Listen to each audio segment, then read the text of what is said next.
on in. If you are shopping for a car now or in the next 12 months, I want you to type me in the comments. All right, so we know who we're talking to. And Instagram. All right, Instagram. I see Instagram log this out again because I switched from the screen. We're just getting used to this. But as you come in, if you are shopping for a car now or in the next 12 months, just type me. And I want to know, because I want to talk specifically to y'all. If you're shopping for a car, after that, that's fine. But I want to talk specifically to the people who are shopping now. Now, after you let us know if you're shopping, I want you to check in. Where we at? Where are we at today? Let me know where you are in the country. I like to do a roll call, check in. Where are we at in the country? Good to see you, Calvin. Good to see you, Catrella. Good to see you, Charlicia. Steeler Nation, St. Louis in the building. I see you. Okay. Hold on. Let me go here. TikTok. All right. Where y'all at? Let's. Okay. I see Dallas, Texas. I see Tampa. Hold on. I'm trying to see every Chicago, Illinois, VA Beach, Utica. I see you. Check in. Where we at today? Where we at this afternoon, evening, morning? Come on in. All right. We got the whole country on here. And we got the whole country on here. All right, I want to welcome y'all to Car Q&A with me, Deshone the Auto Advisor.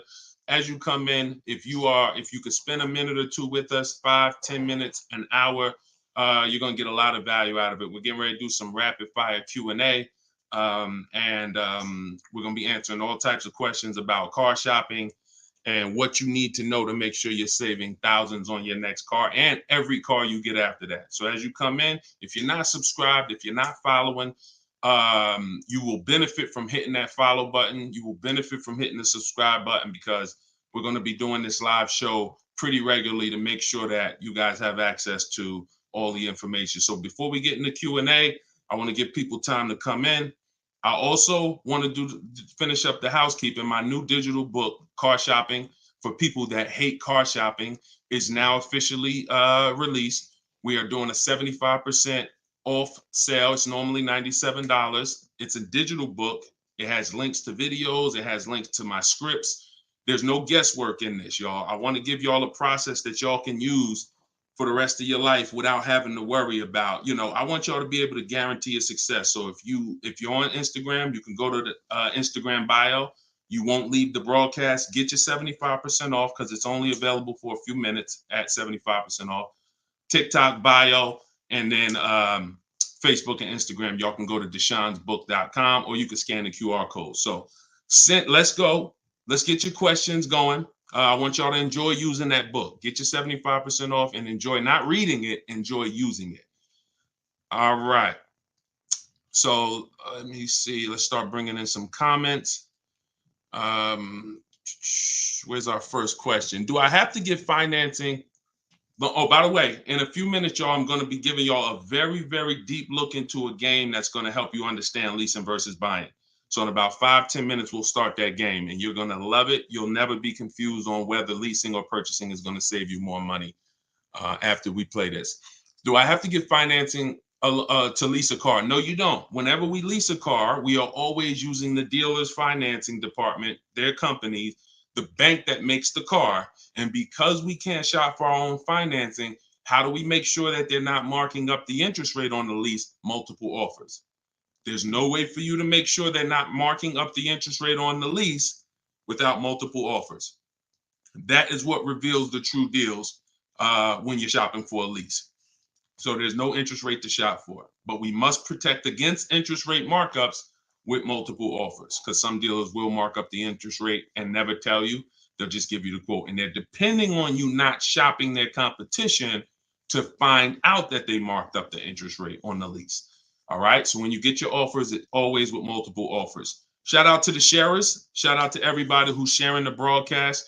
If this is your first time on a live with me here, just type 1. Type the number 1 if this is your first time on a live. I'm near the end of a 3-year lease. Is it best to buy the vehicle or lease another? It's very rarely best to buy. Very rarely. Shout out to the first time viewers. Good to see y'all. Very rarely, if ever, good to buy your lease. I'm going to tell y'all why.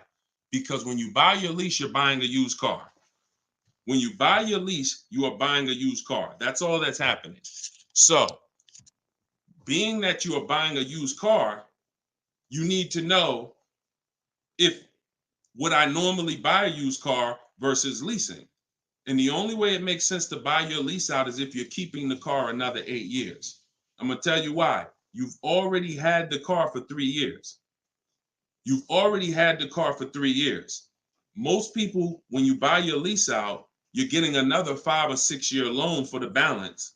So you're committing to 8 or 9 years of payments on the same car. This spills into bad lease deals. The reason we don't take 48 months leases on a lease, because we're paying too long on a vehicle that we're giving back. We never want to be tied up long term in a vehicle we're giving back. That's the whole point. Leasing is meant to be 3 years, 39 months, sometimes 2 years, depending on what they're offering, in and out, switching cars very fast, always under warranty, keeping our payments low. Okay. Can y'all light up TikTok with the likes? Can y'all continue to tap the screen on TikTok? I see we got a few hundred people. We got about 400 people on total, all the broadcast. Could you actually hit that share button? Because I promise you, y'all, no one will ever get mad at you for sharing my page with them. I guarantee you that. In fact, my goal is to get them to thank you. Hey, thank you for sharing that. I like that guy's stuff. We try not to waste any time here. What about paying cash? VJ Live said, let me put this question up on the screen. If you're on, make sure you're subscribed on YouTube so y'all can see the whole thing, the presentation, when we share these numbers. We can't do that on Instagram and TikTok. So VJ Live said, what about paying cash? I have about 15,000 and I don't want payments, but they keep trying to push me to 25 grand range so I can have payments. Here's the thing. If you can find a quality car for 15 grand, great. If it's going to force you to buy something that's not, who's heard you always pay cash for a car? If, as you come in, thank you, Godhead. Shout out to the sharers. I see y'all. Who's heard always pay cash for a car? Type me in the comments. If you've heard always pay cash for a car, type me in the comments. I see y'all lighting up. Keep tapping the screen on TikTok. We appreciate it. Y'all lighting up the likes. Y'all can see where we at on the likes in the top left. Who's heard always pay cash? Right? 5150 times heard it. VJ Live said, heard it all my life. Now listen, bunch of Dave Ramsey advice. Now here's the real. Here's what I'm just telling y'all. We got a bunch of people on here, hundreds of you all say, yes, I've heard you pay cash for cars. Now there's two schools of thought here. One is no debt. Now if your philosophy is no debt, I'm not here to convince you to change your philosophy. Here's what I'm here to talk to you about. If your philosophy is I want to do what makes the most financial sense, then we'll have that conversation. Because people who could pay cash for cars and don't, they typically are making money on their money. When I was in the dealership, people would come in, they would ask, what are the interest rates this month? If the interest rates were 0%, something special like 0%, 1%, 2%, 3%, if they knew that they were getting 10, 15, 20% returns on their money, they're not going to put it in a car. They're going to use the bank's money at 1, 2, 3%, and they're going to use their money to keep making 10, 12, 15, 20%. That's the philosophy. So they view that as, I'll pay 3%. They view it more as a business transaction than as a leveraging money to make more money. See, some people will tell y'all people who don't pay cash for cars, they're into debt. But I'm here to tell you that when I sat with very, very savvy people in my career with Mercedes and General Motors, I had tons of people who could easily have wrote a check for the car.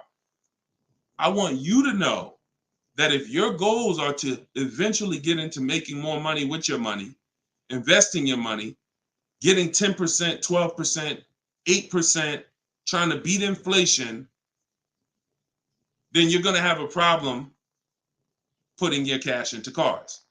Because not only, if let's say we park right now, this is just as answering VJ Live's question, because I got it up on the screen here on YouTube and Facebook. He's asking about paying cars. And many of you, as you sit on the show, you'll see, Dad, that's a similar question. Many of you will see someone's going to ask the same question you have. When we start seeing that we can actually use the bank's money for less, we're gonna realize that when you put $20,000 of your hard-earned cash into a car, that money cannot make you more money. That $20,000 that you just put in the car cannot make you more money. You have maxed out the value of that $20,000. It's in a car, you can't pull it out. You could refinance, but that's not happening. You're going to refinance and just get another loan. The point is, your money's in that car now. So had you had an opportunity to invest that 20 and make 8%, 10%, 6%, 12%, that's what the people who don't pay cash for cars, who are wise, are doing. I'm not telling you there's a difference. Look, I talk a lot about budgeting. I talk a lot about affordability. All through my book, I have systems and boundaries. The rule of 72 and the 10th birthday, how long of a loan you take, how much, when should the car be paid off? That's all in my book. You can get it 75% off, or you can watch my videos. I'm going to always teach it. But if you want it all in one place right here, get the book, 75% off. It's in my TikTok or Instagram bio. But that's what we got to know. We got to know if we're going to use leverage and use the bank's money, there are extremes of leverage. There is over leverage. And we cannot be over leveraged. That means we're taking a loan that's too much, too long, we just want to borrow to try to afford a car. And you see this a lot with older cars, people buying luxury cars that they really can't afford because, brand new, the car is 80 grand. But if they get a 10-year-old one and they get a 5-year loan, now they're in a 2013 AMG Mercedes with 90,000 miles on it. So that's the opposite extreme. Using leverage and loans to buy things we can't afford. But then the other opposite extreme is paying cash when we don't have to. Finding that balance between getting the car we want, getting the best car we can afford. Because you said, hey, I'm trying to find a car for 15 grand. I can't find it. They want me to spend 20, 25. Well, the name of the game is you better learn how to find if there's any cars out there for 15, you better learn how to find them. And you look everywhere, you look over all the marketplaces, and before you raise your budget up to 2025, we have something we do called the perfect budget. You got to go to 17 first. You don't go from 15 to 2025. You go from 15 to 17. See if I can find anything good for 17. Oh, I can't. All right, now I go to 19. And I have this calculator that's going to help you guys inside the book. It's called the Perfect Budget Calculator. You put in the money you have, you put in what you want your payment to be. It's going to tell you how much car you can buy. You put in your state, so we could have. How many times y'all walk in, right? And you're like, man, I want to spend 25 grand on a car, but you forgot to factor in taxes and the fees. How many times does that happen? Type ouch if you've ever dealt with that. Let's be willing to be honest. You had a budget in your mind. This is what I want my monthly payment to be. This is what I want to spend on the car. Next thing you know, you're a little over that budget, or sometimes a lot over that budget, and you're leaving like, all right, I see you, 919 Mike. Thank you. I see you, Mika Larkin. Shout out to everybody willing to be honest. See, in order for us to really make sure we don't make these mistakes, we got to be honest of the fact we've made them. So that's what we want to do. We want a budgeting system that tells us when we can. You spend any more than this, and you're going to be over your budget. You said you want a payment of $400 a month. That means you said you only got $1,000 to put down, or nothing to put down. Here's what you can spend on a car. And when you use this perfect budget calculator, you're going to never go over budget. Because honestly, y'all, we don't want to be anywhere near our top of our budget. We want to be shopping under our budget. That's where I want y'all. Under your budget. That's why I said if your budget was 15 and then your max might be 20, 25 with a loan, all right, we got to go from 15 to 17, to 17.5 to 18. We don't just jump to 20, 25. But we need a methodical system to do that, to help us do that. How do I get out of an upside down lease? Jose, you can only sell out of it. That's all you could do. You could sell out of it. If you, no matter what, y'all, who's in a car that they want to replace and they think they're upside down? They may have some negative equity. This is all in the book. I would really like y'all, the reason why I'm doing the 75% off, couple reasons. The book just officially came out, but I really want y'all not having to remember this. Yes, this live rebroadcast is going to be syndicated. So no matter when you're watching it, the information is going to be valuable and applicable. But I really want y'all to have the book so that you can actually reference the information over and over again. Thank you, B-Bad. Thank you for this info. Thank you, SJF Racing. So, all right. Yes, 25 goes to 30 real fast. Let me show y'all something, and then we'll continue. This is where we are right now on Goodreads.com. We're rated 4.94. We've already received 27 reviews, 31 ratings, and the book hasn't been out yet. So if you go to Goodreads.com, if you're on YouTube, if you're on Facebook, you can see what I'm posting. But I'm sharing the fact we're already rated 4.94, 31 ratings, and the book hasn't come out yet. So now that it's officially out, I really want y'all to have it. And so make sure you take advantage. Get your 75% off. It's normally $97, but while you're watching here, it's 75% off. Everything I teach is in there in one place, so you don't have to remember it. All right. If you have let's talk to the people who are in an upside down lease or upside down loan. First of all, we don't want to be there. I'm gonna tell y'all why. If you're in an upside down lease, that means you didn't pick your mileage correctly. That means something happened, because with a lease, you have to have predictable miles. You have to know how much you're going to drive roundabout. You got to be able to guesstimate. That's why if you're running a Turo business, when you're trying to rent the car out for, 40,000 miles a year, or you don't know how much it's going to be on that car. Could be 20, could be 40. A lease is not good because you can't predict the mileage. But in normal life, we can predict our mileage very closely. Now, when things happen, let's say you were working at home, and now all of a sudden you are, you're not working from home anymore. Now you got to drive into the office to 20 miles away. Well, that's a lifestyle change. That can lead to you racking up mileage penalties. But here's what we don't want to do. You don't want to buy that car, y'all. I'm going to tell you why. Every time you lease, you have a price that you can buy the car for. Most times it ain't worth that. Yes, in the last couple of years, we saw a couple cases where, the buyout prices were good. Before the pandemic, the buyout prices usually were nowhere near what you could get a comparable used car for. So if your car was 3 years old with 36,000 miles on it, the prices they were putting was to make you not buy the car, was to make you send it back to them so that they can handle it and resell it.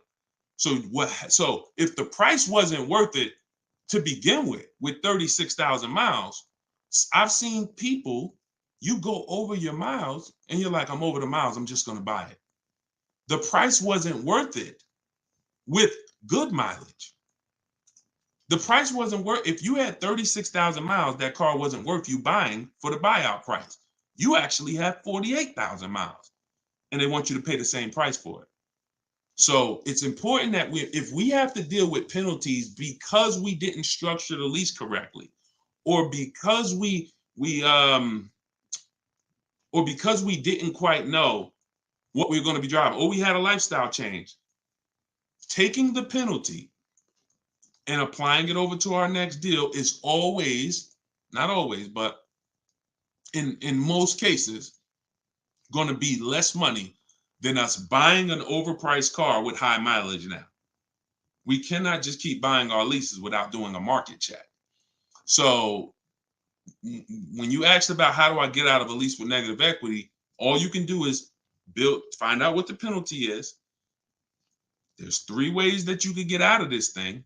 You could either pay the difference. So if you got, you could wait until your mileage, and this is, all right. If you have negative equity on a lease, I don't even like to call it negative equity because there's no such thing as negative equity on a lease. There's penalties. That's different.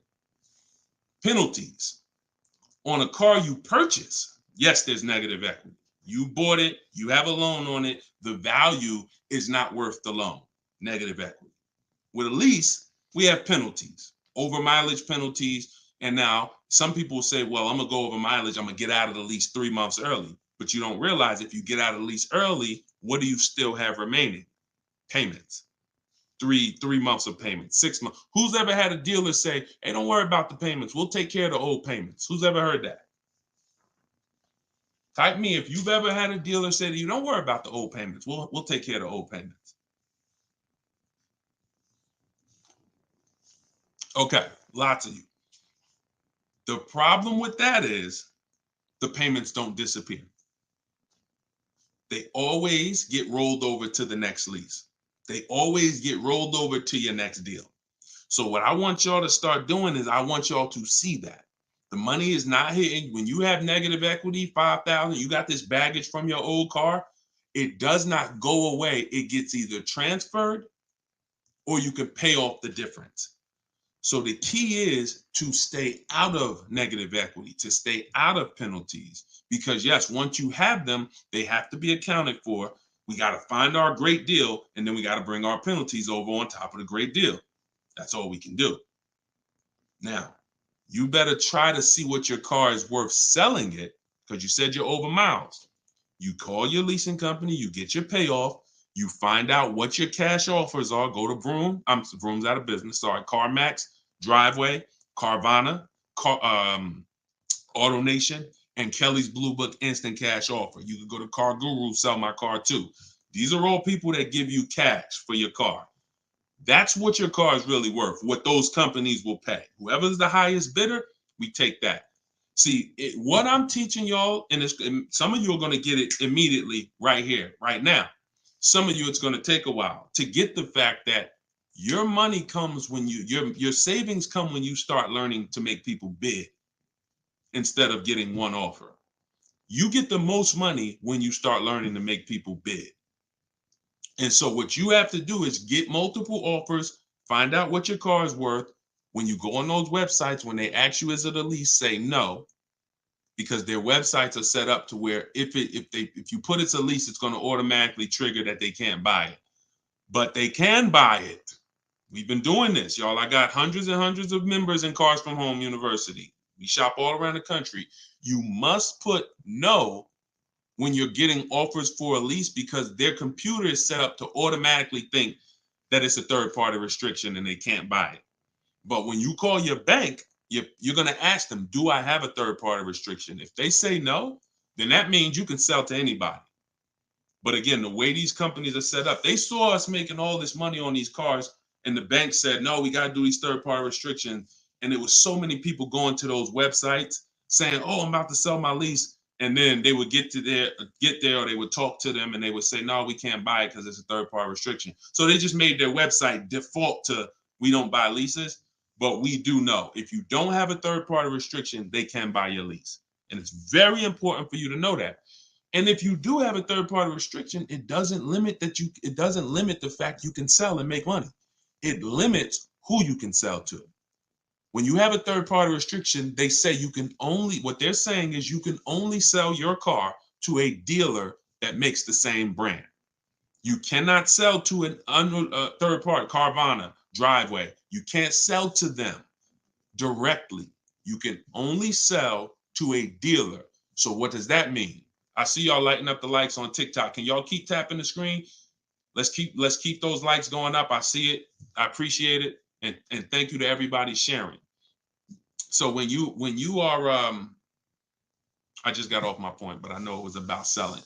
So multiple offers, y'all. This is all in the book, Car Shopping for People That Hate Car Shopping.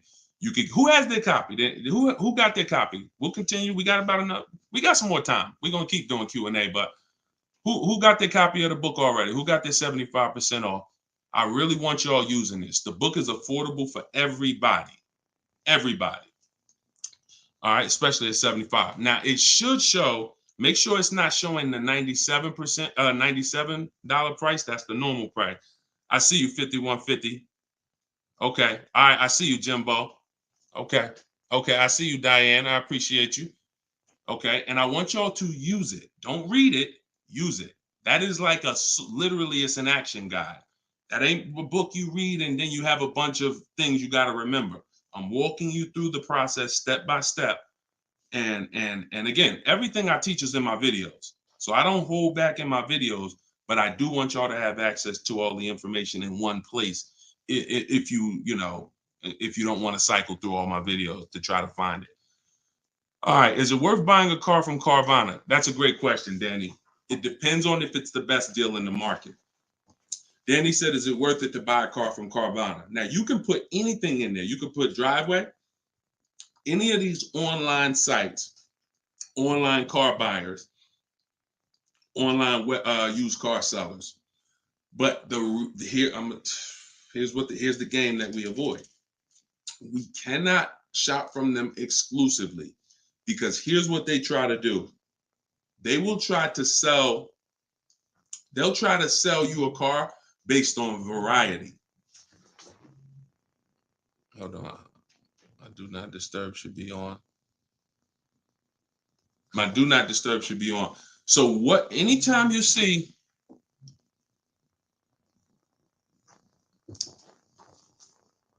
hold on one second. I keep getting a call and I don't know why it always does this. I don't want to lose the people on Instagram. Hold on, Instagram. We got you. All right. We should be back on Instagram now. Okay. So most times, especially when we're selling our cars to these people, you got to realize we sell our cars to Carvana, to Driveway, to all these companies because they pay more than dealers on average. If they're paying more than dealers on average, they're usually not the lowest price. When they're selling the cars, they're usually one of the highest. You can't pay people more than dealers and then turn around and sell for less than dealers. That could be part of the reason why Vroom went out of business. But whenever we shop for a pre-owned car, Carvana is always on the list. Whenever we shop for a pre-owned car, CarMax is always on the list. Driveway is always on the list. Why? Because we shop everywhere there's a used car. You may have been trained to shop local with used cars or to shop I only go to Car Gurus. Then you're missing the stuff that's on cars.com. You're missing the stuff that's on carfax.com. You're missing the stuff that's on Driveway. You're missing the stuff that's on CarMax. So we got it just the same way. If we were buying a baby stroller, we're going to go to Walmart, right? .com. We're going to go to Amazon, right? We're going everywhere, right? That's the same way we got to be when we're shopping for used cars. Carvana is just one marketplace.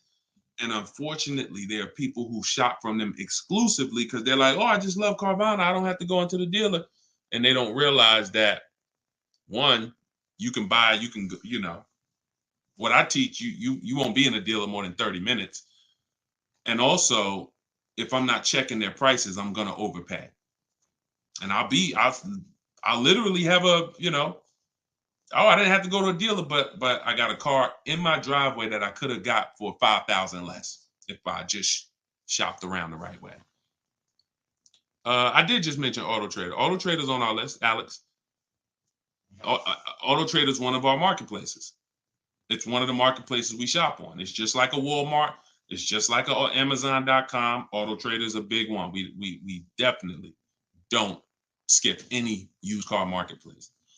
Now, we don't use Auto Tempest because Auto Tempest pulls and aggregates some data from other people's websites. They're not their own marketplace, so they can't get all the data. So that's why I don't use them. We just go direct to the marketplaces themselves because no company has the rights to market everyone's product. And so as long as no company has the right to market everyone's products, the only way we're going to see all the product is by being on all the marketplaces. But I'll show you how to do this quick.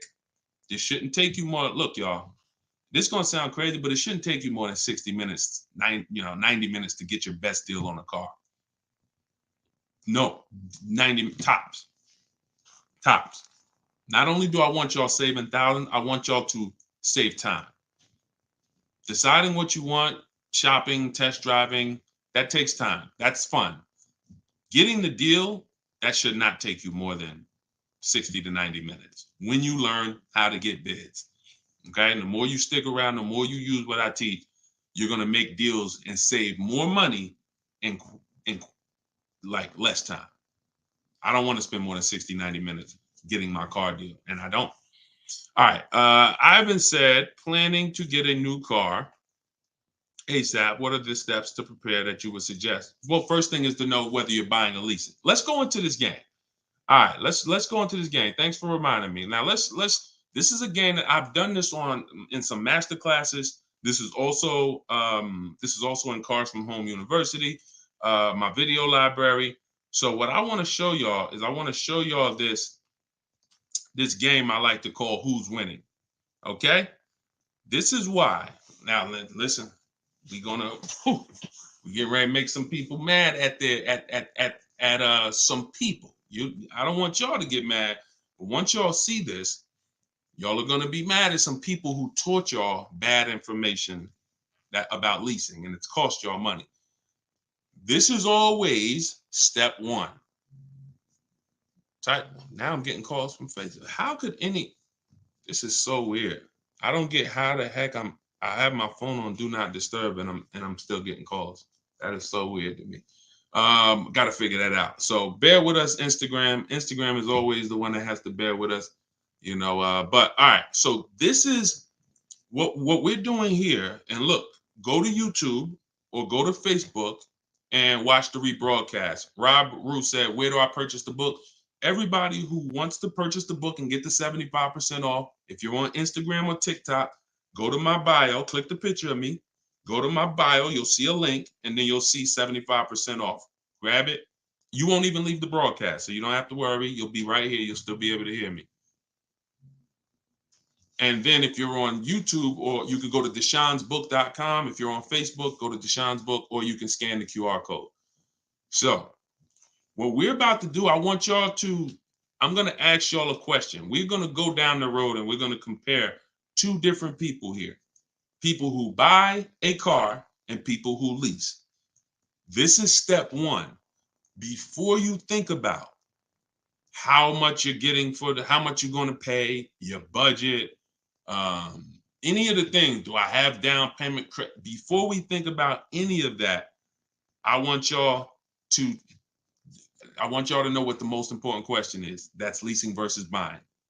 So on this screen, I'm comparing a person who leases and got a brand new $40,000 Jeep Grand Cherokee 2024. Now, I want y'all to look at this if you're on Facebook and Instagram. If you're on Facebook or YouTube. This person with a good lease deal is paying $500 a month. $500 a month for a brand new $40,000 car. Now, the person who purchases, some of y'all know every $5,000 on a loan is about $100 per month.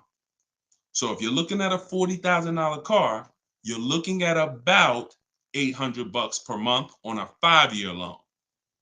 Now, I got this person in here on a 6-year loan at $675 a month. That's how much this car costs. 6-year loan, 3.99%. $675 per month. Let me ask y'all a question. Looking at this screen, who's winning so far? Two people drive off the lot in a brand new Jeep Grand Cherokee. They have the exact same vehicle. One is white, one is gray. One person's paying $500 a month. They're leasing it. One person's paying $675 to buy it. $675 for 6 years. Who's winning, the lease or the purchase? Put L or P. We're just talking about, literally, we just drove off the dealership. You sitting in this car next to me. We got the same truck. I'm paying $500 a month. You purchased it. You're paying $675. Who's winning? The lease. Exactly. If you're saying purchase, you're missing it. You and me are in the same car. I'm leasing the same car as you for $500 a month. You're paying $675 a month. Same exact car. Who's winning? Exactly. See, Rob, and these are the things where we can't look. There is no, the purchaser is not winning. It's not no. It depends. We have to go straight up. We have to go straight up by the numbers. See, that's where we lose at. We lose with all of this subjective, oh, well, it depends on how we look at it. No. You're driving a 2024 Jeep Grand Cherokee. I'm driving the same vehicle as you. I lease it, and every month $500 comes out of my household. Every month $675 comes out of your household. We have the same exact car. Who's winning? The lease. Exactly. That's what we got. We're gonna go down the road. And listen, go subscribe to YouTube. Watch we're gonna syndicate these episodes. So you might be watching the syndication. It doesn't change the value. I want you to see that $500 a month coming out of someone's household is $175 less than $675. So the person who leased so far is $175 per month richer. Every month, the person who's leasing over here is $175 per month richer. Now let's go to the next slide. Now, 3 years later, person wants to buy. Person wants to buy. Now, here's the thing about the purchase. There's an amount you owe. On a 6-year loan, they would owe $24,000 at the end of 3 years. I've already done it. You can watch this. That's how much the balance on their loan would be. It would be $23,400. So that's the amount they need to break even on the car. Now, mind you, they've already spent $175 per month more than the person who leased. So they're $6,300 poorer. You can see they're $6,300 poorer. See, I want y'all to see that everything that you're doing when you're not leasing is trying to catch up to the person who got a great lease deal. Everything from the moment you purchase, you're putting so much money out into the car compared to the people who get great lease deals that now your only goal is to catch up to them. This is why this is step one right here. Go to YouTube, watch it on YouTube so you can get the whole view. So 675, 500. Now, this vehicle, y'all, is 40,000 brand new. What is a 3-year-old vehicle worth? If it was 40,000 brand new, what is it worth after 3 years? 40,000 is a fair estimate 24,000. I tried to look at what I believe a fair estimate is for a 3-year-old vehicle resale value. If we purchase a vehicle for 40,000 in 3 years, when we go to trade it, 36,000 miles, is it fair that vehicle, a fair estimate is about $24,000? You're not getting 28. Let's be honest here. We're not buying a vehicle for 40, coming back and get 28 3 years later. So here's the problem. When we get 20, you're not getting 28. And don't let the last 2-3 years of having high resale values confuse y'all. Don't do that. You will destroy yourself. You don't want to. There is no class, Solomon. There is no class. This is the class. Just tune in and lock in. Like, this is serious financial education that is going to be simple if you just focus on it. If you buy a vehicle for 40, the average that you're going to see that vehicle when you go trade it in is you get about 24 on. That is going to be a good cash resale value. And that's what happens to most people. And as you can see, they still owe, if your vehicle's only worth 23,400. I mean, if your vehicle's only worth 24, but you owe 23,400, you're breaking even. This is nothing. Like, I've already spent so much more than the person leasing. And now when I go to trade my car in, I'm not even able to get enough money to catch up to them. I'm not able to I'm $6,300 behind the person who leased when you purchase, and I'd have to get all that money back to make it worth it to have bought. That's why, y'all, when you buy your cars and trade in, you notice how much you always worry about how much you're going to get for the car. Y'all notice that if you're a person and you buy your cars and you keep them 2, 3, 4, 5, 6 years, you notice how you're always worried about, man, that's all you're giving me for my car? That's all you're giving me? Nah, you got to give me more than that. You know who doesn't worry about that? Keepers. Anybody in here who buys a car, keeps it till the wheels fall off, you never worry about what the car is worth, right? Because you're using all that value. That's what we do when we purchase. But here with a lease, you're always behind. If you purchase a brand new car compared to a person who leases, you're always behind. You can't catch up with them. You're paying too much money. So this is an intro. We didn't even talk about the fact, what if the person has an accident? And I really like wish that y'all could see this on YouTube. And can y'all see the screen on Instagram? I don't know. Are y'all able to see the slides on Instagram? I don't know what view y'all have on Instagram, but we're not talking about if the person has an accident. If the person has an accident in the car that they own, you lose two grand of your value. So the buyer is always behind.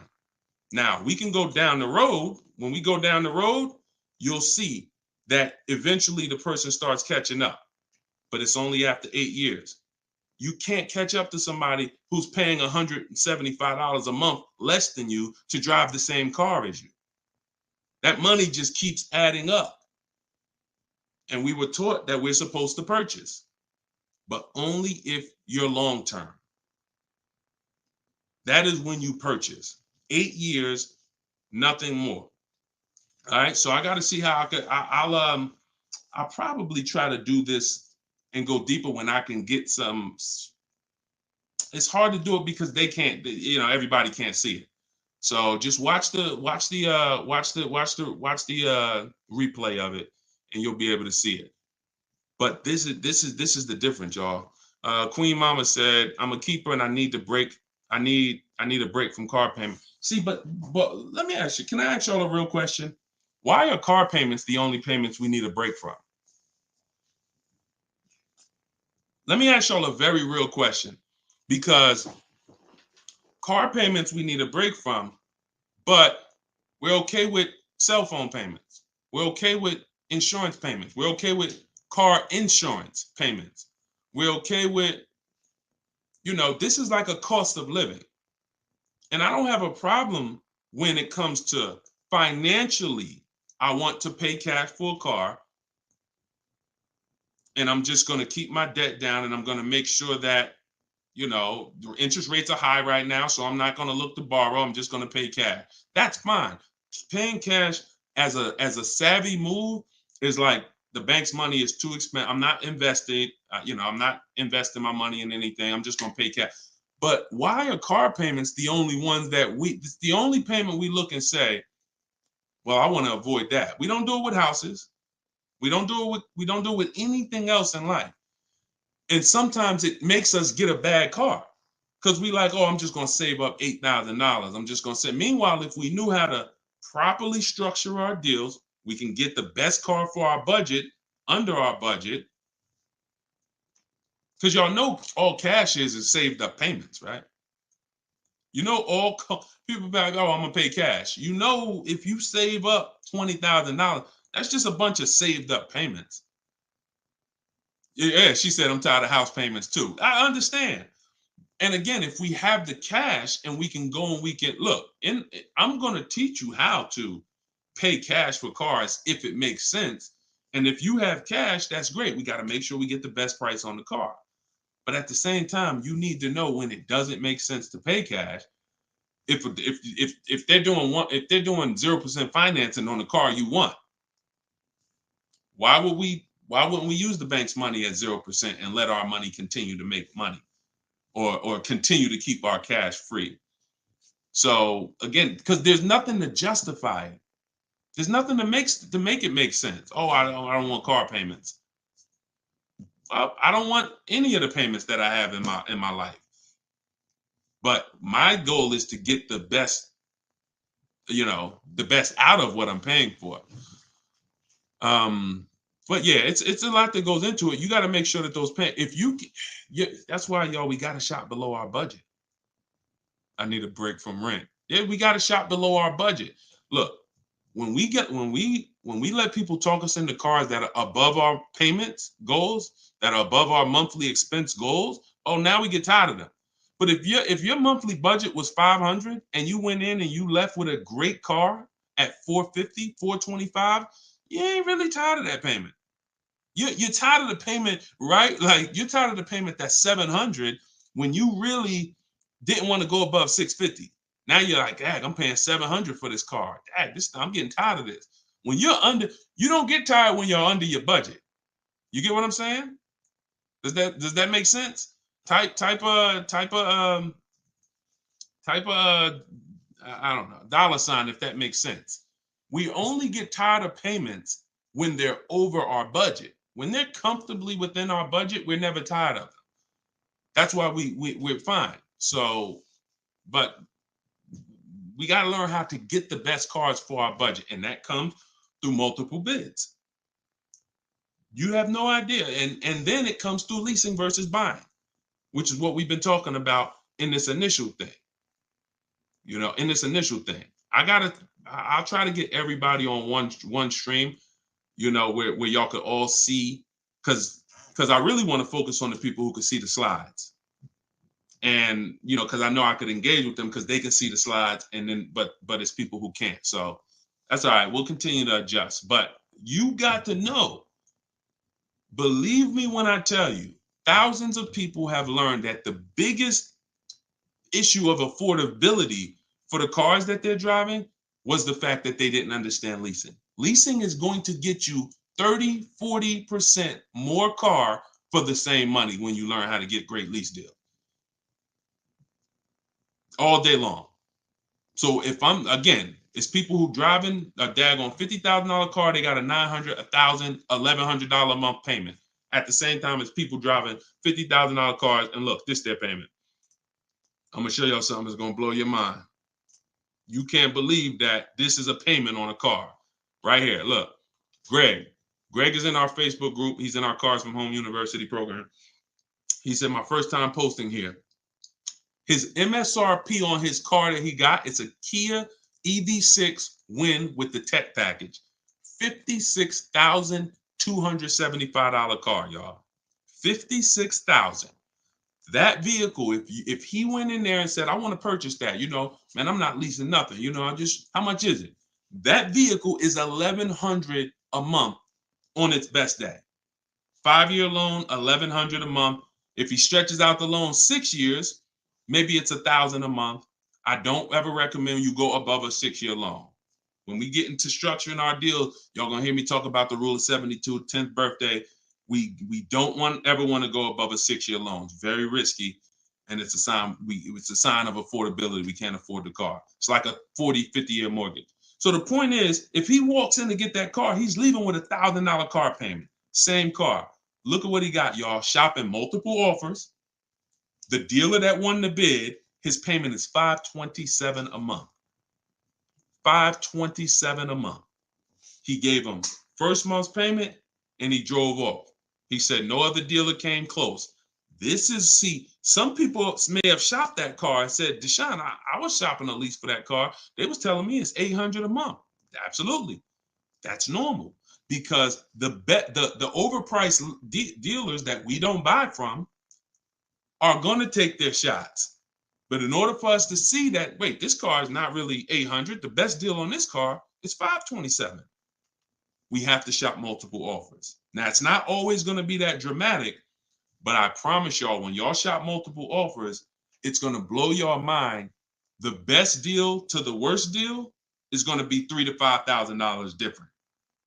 And you're going to see that some of the dealers that you've trusted the most, that you've been buying from, maybe your family been buying cars from them, some of them may be the ones to take the biggest shot at you. So you have to shop multiple offers. But y'all see how there's no comparison to that deal Greg just got? $527 a month. Another person is driving the exact same vehicle paying $900. This is how, when y'all see these videos of that, people average car payment is $1,000. How? Because they don't understand leasing. They don't understand leasing. Once you understand leasing, you'll understand how these people are getting jammed up and how you may have gotten jammed up in a high car payment for a car that you might feel like, oh, I'm paying way too much money for this car. And then the opposite side is, if we are purchasing, we have to make sure we are getting the best price for the car and we are getting the best interest rate we can get. Does he lease to buy? No, we don't do lease to buys. We don't mix the two. Leasing is its own benefit. That's a great question. Great question. Let me put the banner back up for those of you who want to get the book. See, if you don't want to have to remember all of this, grab your book. My new book is called Car Shopping for People That Hate Car Shopping. It's digital, so you could download it, be literally using it in 2 minutes, and just go to deshonsbook.com. It's 75% off for our launch, and you can get your copy. If you're on Facebook or if you're on Instagram or TikTok, you could go right to my bio. Click the link in my bio, get your copy while it's 75% off. Price goes back up to $97, I think, after 30 minutes. All right, so your payment is over $1,100 now, and look, that means your loan is probably somewhere around 60 grand or more. Depends on how much it depends on what your term was. So if your payment was $1,100 a month, on a 5-year term, that's a $60,000 loan. That's about a $5,500 loan on a 5-year term. So you want to look at other ways to acquire that car. Is there a way that I could have been in this car for less money? Now, watch this, Gigaware, because he's being honest. My payments is $1,100.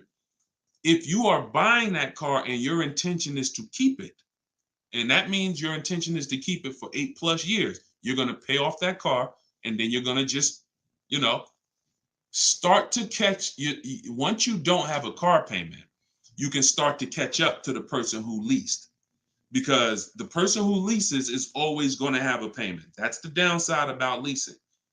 There is no opportunity for you to pay off the car, and you don't want to. Again, it's not like when you're not keeping cars long enough, you're getting great lease deals. The goal is not to pay off the car. The goal is to drive the most car I can for the least amount of money. That's the goal with a lease. The goal with a purchase is to now pay off the car and start to now keep the car long enough for the depreciation to cool off. Depreciation is the value that it loses every year. Thank you, Becky. Good to see you as well. Long time. Great to see you. So depreciation is the value the car loses every year. When you buy a brand new car, you lose 20% the first year. Then you lose 15%. Then you lose 15%. Then you lose 12%. Then you lose 10%. And as you keep the car longer, it gets to a point where you're only losing 5% or so a year. But you must keep that car long enough to get to that point. And what many of you have been taught to do, you may have been taught to, man, I buy my cars and then I'm replacing them in 3 years. I'm replacing them in 5 years. Now I'm replacing my cars when they're losing the most value. That's not when you want to replace a car. You now bought the car, it's losing value like crazy for the first 6-7 years. Now, perfect. It's going to cool off now. It's paid off now. Now I can start to recoup some of all that money that I put into that car. But most people don't do that. You may have been taught, I just go and get another car and I start the process all over again. So not only are you never getting to benefit, not only are you always having a payment anyway, you're not getting the benefit from all the money that you're putting into these cars. You're never allowing the depreciation to cool off to where you got no car payment and you just got a car out there and you can stack some of this money up. It just happens all the time. It's an issue of not understanding leasing. Leasing is for short-term people less than 8 years. Purchasing is for long-term people more than 8 years. And don't worry, we'll continue to go deep on this. All in the book. So anyway, anybody who wants to really know this and have it all in one place so they can use it, if you're shopping for a car now or in the next 12 months, you need this stuff right now. You know, I got tons of videos all over all my Facebook pages. But if you want all the information in one spot, get your book at 75% off. Just make sure that it's not showing the $97 price. Whenever you click to the website, make sure it's showing the 75% off price. So you can purchase off the bank loan. I don't know what you mean by that, Skinner. Is it smart to lease and then buy it out? No, see, and again, that's a very common question. Yo, what's the benefit of that? I mean, somewhere along the lines, we heard about leasing to buy. We don't want to, you're only leasing because you don't want to buy the car. You're buying the car because you want to keep it and take care of it for the long run. I see you, Dr. Coop. Congratulations. She said, I got the book. Enjoy it. Use it. Don't read it. Use it. And, I really can't wait to hear your success story. There's no reason. Look, when I'm going into a lease, and you got to have this in your tool belt. Some of you, your children are not going to keep a car 8 years. You're going to need to set them up to get a great lease. Yeah, you might be a person who like Deshone. I just buy my car, man, I keep it 10 years. If that's you, type K for keeper. Most times, if you buy your car, you keep them 10 years, type K in the comments for keeper. Thanks, Ambi. Said keep killing it. Appreciate you. If you are, the book is called Car Shopping for People That Hate Car Shopping. It's in my TikTok bio and it's in my Instagram bio. But I think you only got, it's 30 minutes. You could get it for 75% off. While everybody is on, you could get it 75% off. Okay, so keepers, you are not, you're not worried. That's when you buy. When I'm going into lease, I'm not thinking about keeping. We don't want to mix the two. Leasing is, I'm going to get a great lease deal where I drive a brand new car for pennies compared to purchasing. Or for a small percentage compared to purchasing. That is a lease. My goal is not to buy the car. It's not to buy the car. You see, when we keep, we win. When we lease, we win, as long as we're getting good deals. But it's people who are mixing the two, and that might be you, and that's where we lose. We buy, and then we trade. We buy, and then we sell it in 2 years, 3 years, 4 years. We tired of it. Oh, I'm gonna go switch out of this. That's mixing. The other one is you lease, and then you purchase the lease. So you lease your vehicle, and then you go buy it at the end. That is mixing. You don't want to mix because the benefits of leasing are laid out. The benefits of purchasing are laid out. Very clear, separate benefits. When you mix the two strategies, you lose the benefits. And again, most people who would tell you they bought their lease, they're buying it with a 5 or 6 year loan when they've already been paying 3 years to lease it. The lease is 3 years. The loan is 5 years. That's 8 years. And I'm going to tell y'all how this happened. How I figured out this was so bad, I'm going to be honest with y'all. I was in the dealership one day. Somebody comes in. They're like, hey, I want to replace my car. So I go out and I look at the car. I ask them what they owe. No, I don't think I asked them what they owe. They come to the dealership. They say, yeah, I got a car out there. I want to trade it in for a new car. And I'm like, okay, that's pretty normal. Let's take a look. Here's what happens. I say, what year is it? And they'll say, well, it's a 2018.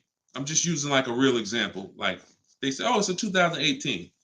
Now I'll ask them, how long have you had it? And they'll say, well, I bought it brand new. So I've had it 5 years, 6 years.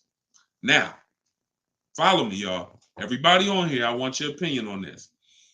Person comes up and says they've had a car for 6 years. They bought it brand new. They've been paying on that car for 6 years. Don't you think that car should be paid off by now or almost paid off? Yes or yes. Type Y if you understand. Person bought it 6 years ago. You go out and I'm like, okay, mister, how long have you had it? They're like, I've had it for 6 years. So I'm like, okay, perfect. Everybody's saying yes. So this is what I'm thinking. This is how I found out buying your lease was a bad idea for most people, if not all. So I go and I say, okay, great. I see you're here trading. Now, in my mind, I'm already trained to talk to him about leasing because, thank you, Brent. I know you're here trading this car in 6 years. I want to show you what leasing looks like, and you're going to love that a lot better. You're not going to need this down payment. I'm going to be able to give you a check back for this equity in this car you got here. It's going to be all good. And I've helped some people do that. They come in and I show them the lease, and I'm like, you know, you keep just trading your cars, but if you lease, here's what, boom, that you could do. And then I'll give you this, you know, you get a big check back for your balance of your old car, all of that. So this is when it works, it's beautiful. But when it doesn't work, this is what it looks like. I'm like, I run in and I'm like, okay, your car is worth about $15,000. Instagram just logged me out. Instagram just logged me out of nowhere. I don't know what happened. Let's see if I could go back. All right. So now when it doesn't work, so I go out and I find, you know, the used car manager may tell me this car is worth 15,000, and I'm like, okay, perfect. It's probably paid off. Great. He's gonna get like a check back for like almost all that, and then he's gonna have a low payment. He's gonna love it. So I find out when I call the bank, I say how much you owe. He says, well, I don't really know. I call the bank. I'm like, okay, I'm calling for Mr. Jones' payoff on his, you know, such and such car. And the bank says, okay, yes, the payoff is $15,000. I'm like, wait, 15,000? How could he still owe 15,000? This doesn't make sense. I look at him and I say, the bank is saying you still owe 15,000 on the car. And I'm like, he's like, yeah, okay, yeah, I didn't know how much I had owed. I said, wait a minute. Didn't you tell me that you had this car since it was new? Yeah, and you told me you had it for 6 years? Yeah. How do you still owe? And he said, oh, I leased it first, though. What I did was I leased it for 3 years, and then I had bought it at the end. And I'm like, there we go. That's the problem. You leased it for 3 years.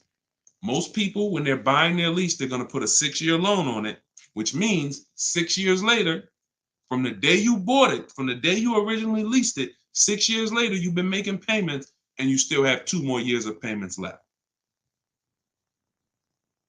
That's actually, I'm wrong. That's 9, 3 years of payments left.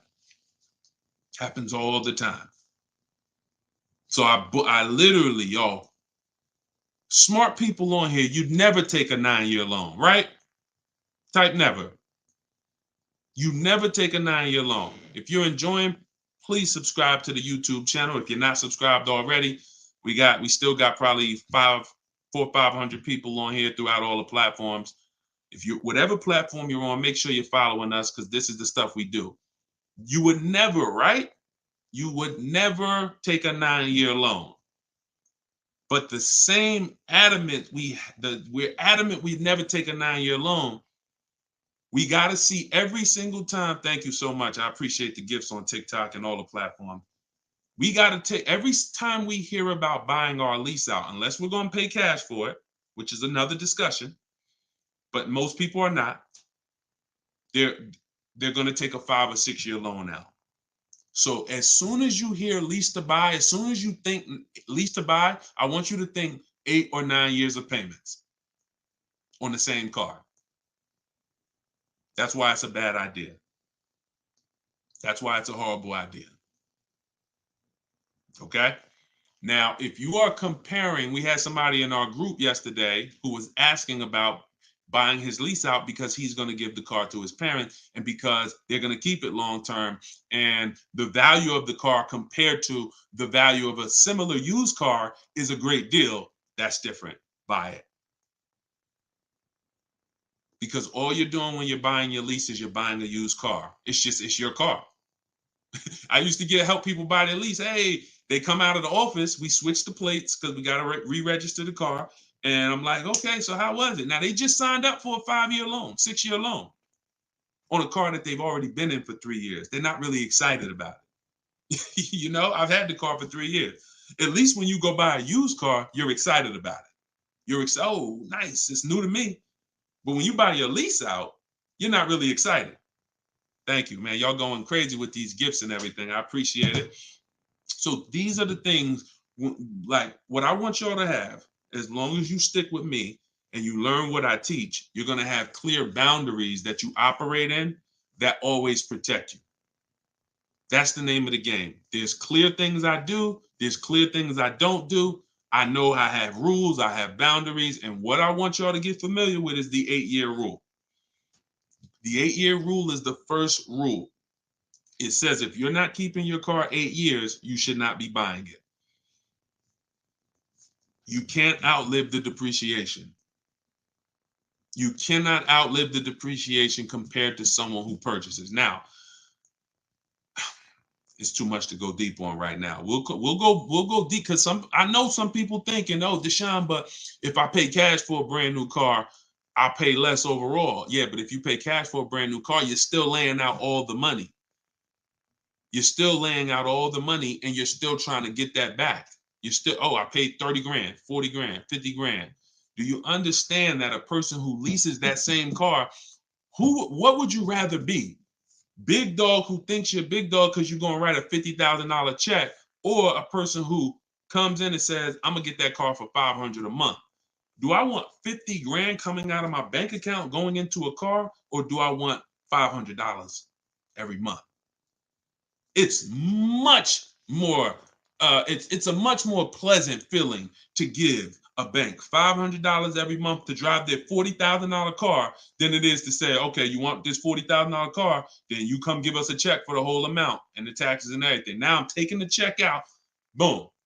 And again, there are situations where that's right, but I want you may have been somebody who's like, yeah, but I don't think it's right for me.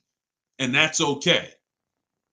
That's okay. I'm not one of these people that's going to make y'all feel like you are wrong by using leverage and learning how to creatively acquire cars where it's a little bit of money coming out of your bank account every month versus what people have told y'all and how you should be buying cars. Thoughts about leasing luxury vehicles. It doesn't change, Dr. Doctober. That's a great question. He said, what are your thoughts about leasing luxury cars? Same principle, 8-year rule. I don't care whether you're leasing a G-Wagon, whether it's a Bentley you're looking at, whether you're looking at a Toyota Corolla, the 8-year rule is what applies. Because the 8-year rule takes into account the depreciation. If you look and say, that's a car I'm keeping for 8 years or more, you buy it. If that's a car you're not keeping 8 years, you're going to see you'll pay thousands less and drive a better car leasing it, even if you try to buy it used. So I'll need more than one broadcast to really go deep on this. I'm just getting familiar with how to use all of these tools where I can show you all stuff. But we'll continue to go deep on this. This is not a subject. If you've gotten years and years of bad advice, it's not always. Some of you get a breakthrough immediately, and some of you it takes more time because again, it's been beaten to your head, and people with loud voices who shout tell you this is what you do, or you never do this, or you always do it like this. You know, like who's heard somebody say never buy a used car? I mean, never buy a new car, always buy used. Who's heard that? Type of U for used. If you were taught you always get a used car, you should never get a new car. Who's taught that? And we got a couple more minutes. We'll stay on. We'll do some more questions. As long as y'all continue to share the broadcast and continue to stay tuned in, I see we still got hundreds of people on. Then we'll continue. All right, now let me tell y'all how. See. You either have to teach something that works for everybody, or what you teach will mess people up. If somebody says to y'all, every single one of you should be buying used cars, because that's what they'll say. Never buy a new car. Everybody on here should be buying a used car. So that means you think everybody in the country should be buying used cars, right? Yeah, absolutely. Nobody should buy a new car. Nobody in this whole country should buy a new car. Like, no, always buy a used car. Okay, perfect. So let's just say if you had your wish, everybody in the country will be buying used cars, right? Because that'd be better for them, right? Yes, if I had my wish, everybody would be buying used cars. Then here's my question. How do they become used cars then? How do they become used cars if everyone is buying used cars? I want y'all to think about this. If you had your wish, you could snap your finger, Mr. Financial Advisor, whatever you teach. How could everyone buy used cars? It's impossible. The cars come in new. They don't just, so if everybody was buying used cars, what's happening to the new cars? They're just sitting there. And then, so that's not a practical solution. How do we acquire? Who should be buying brand new cars? People who are going to lease them, and people who are buying new cars, who want to purchase, keep long term, and you could afford new. That's only if some people say, Deshone, I want to buy. I'm not leasing, I want to buy. I keep my car, but should I buy new or pre-owned? That depends on budget. That depends on, unless you want one specific from a year, sometimes it'd be like, oh, I want this special year. But if it's a case of, you know what, I could afford both. Should I buy new? Should I buy pre-owned? That's a matter of budget and preference. If I could afford a new one and I can keep it long enough to outlive the depreciation, then I'll buy new. But if I can't afford to get a quality vehicle for my budget, then I'll buy pre-owned. And some people want to treat themselves. Some people like, I only get a new car every 10 years, Deshone. I'm going to get something new. That's fine. That's fine. As long as it's long term, because time heals all wounds. We killing the likes on TikTok too. I appreciate everybody tapping the screen. Y'all still running the likes up. Appreciate it. Shout out to the subscribers. If you haven't subscribed to us on YouTube yet, please, we invite you to subscribe. This is what we'll do. You'll get notifications of when we live, so you can make sure you tapped in. I see you, Barbara. She said, I just bought the book. I appreciate everybody who got the book at 75% off. This is the launch. I'm excited. As y'all saw earlier in the broadcast, we're already rated 4.94 on Goodreads.com. We got 31 reviews. That book, Car Shopping for People That Hate Car Shopping, has been really changing people's lives and the way they shop. It's a tool. It's not something you read. It's something you use. So get your copy at deshonesbook.com, 75% off, or you can scan the QR code, or if you're on Instagram or TikTok, just go to my bio. And as long as you're seeing this, you still should be able to get it at the 75% off price. And it's immediate download. So, and you'll see as you read it, there's a reason I had to make it a digital book. I couldn't print it because it links to videos, it links to docs, I got scripts that it links to.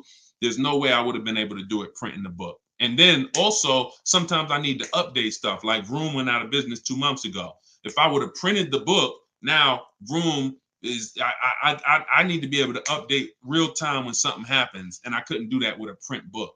I didn't want thousands of print books out there, and then something changes, and now I got to tell people, oh no, you got to get volume 2 now. You know what I'm saying? Thanks, Angelina. All right, so Dr. Coop says, I have a paid off Toyota. I don't want to trade it. Should I have a down payment? You don't need, look, if you can find a deal on the vehicle you want below your budget with no down payment, then do it.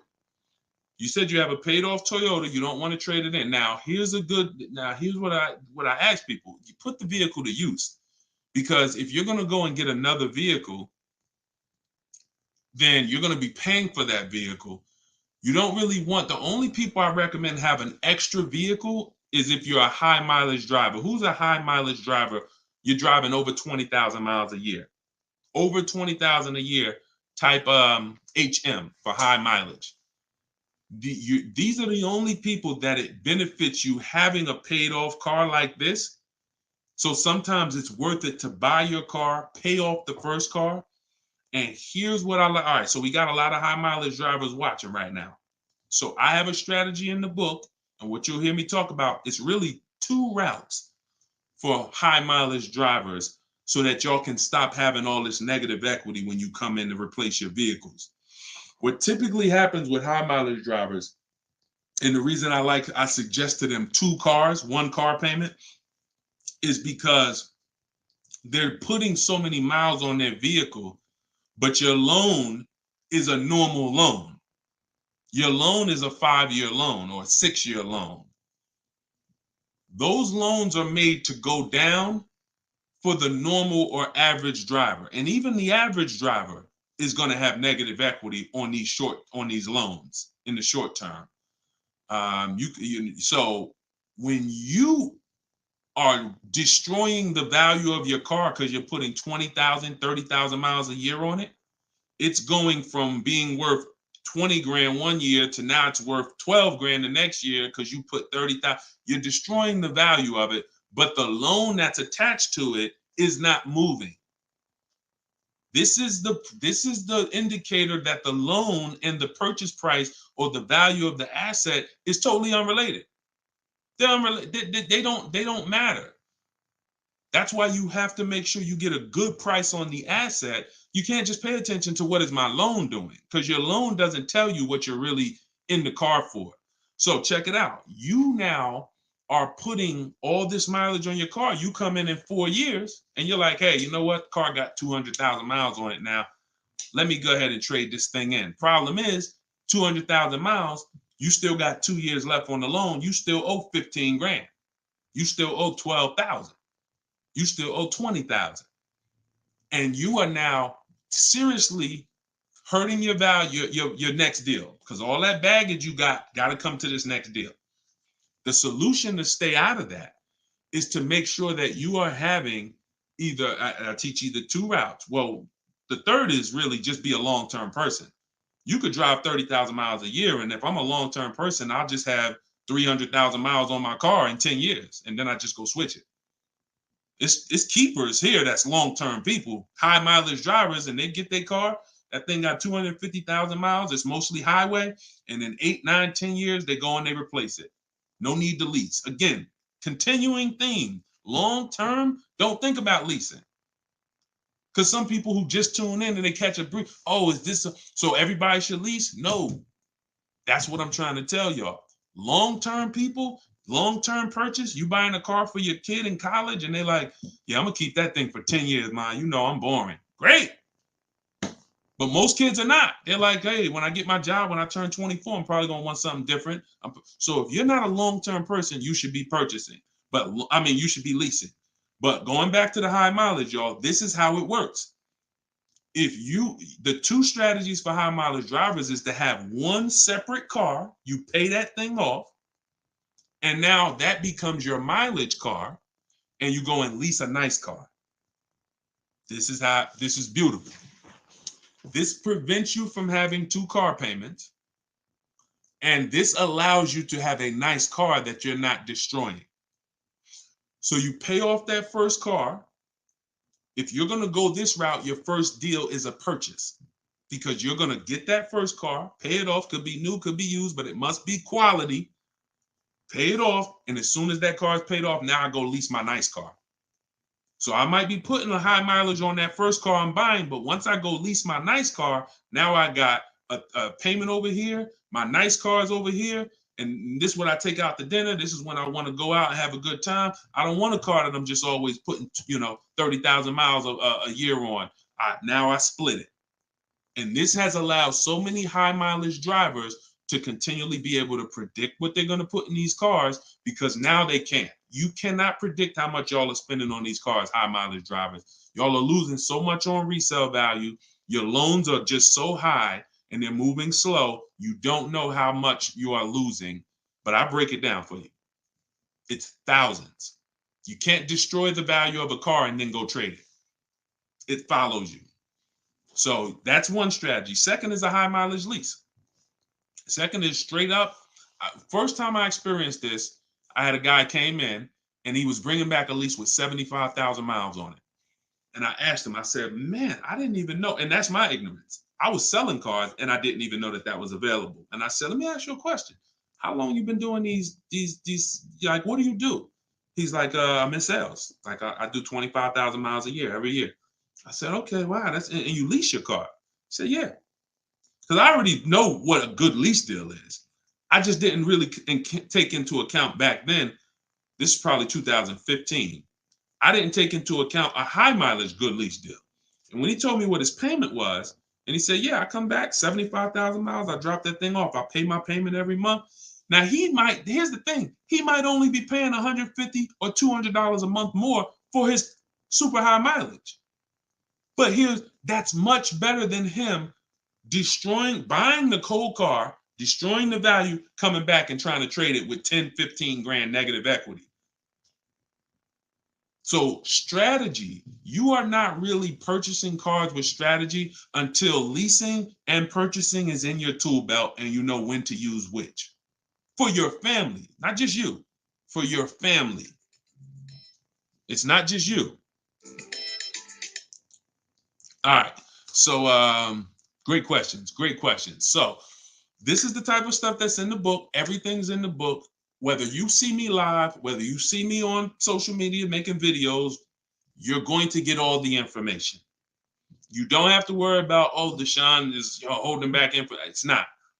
Now, access to me, yes, I have access. I have a Cars from Home University where I coach people personally and we work together. That's access.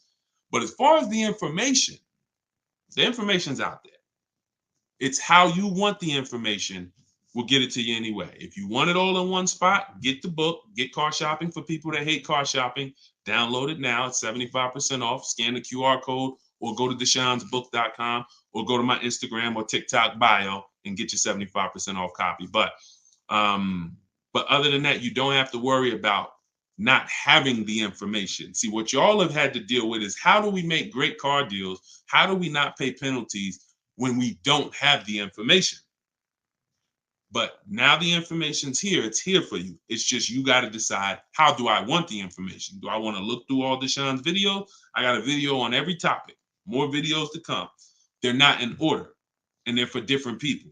Some of you are going to purchase used cars. Some of you are going to lease. Some of you are going to buy a new car. Some of you are going to pay cash. Some of you have good credit. Some of you don't. So throughout all those videos, you got to sort through that. In the book, you're only following one path. When I do videos, when I do a book, it's like one path. Let's stay focused so that we can keep you on track.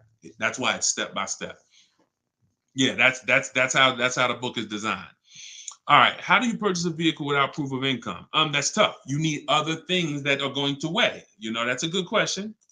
So if you don't have proof of income, credit profile gets you approved, not credit score. So proof of income is usually only required when you have a lower score or you have a new company, new business, and they need some type of way to, try to, make sure they're going to be all right recouping their money. How is the car going to be paid? So if I didn't have proof of income, then I got to work on credit. Or I got to have a lot of cash. And even then, what's the reason we don't have proof of income? Once I know that, I could better explain. What's the reason we don't have proof of income? Seems dealers don't care about mileage if you release with them. That's now good time. So now watch this, y'all. This comment just came in. We'll still cycle through all the comments. We got another little while in this hour. We're getting through as much as we get through. It's good time on YouTube said, seems dealers don't care about mileage if you release with them.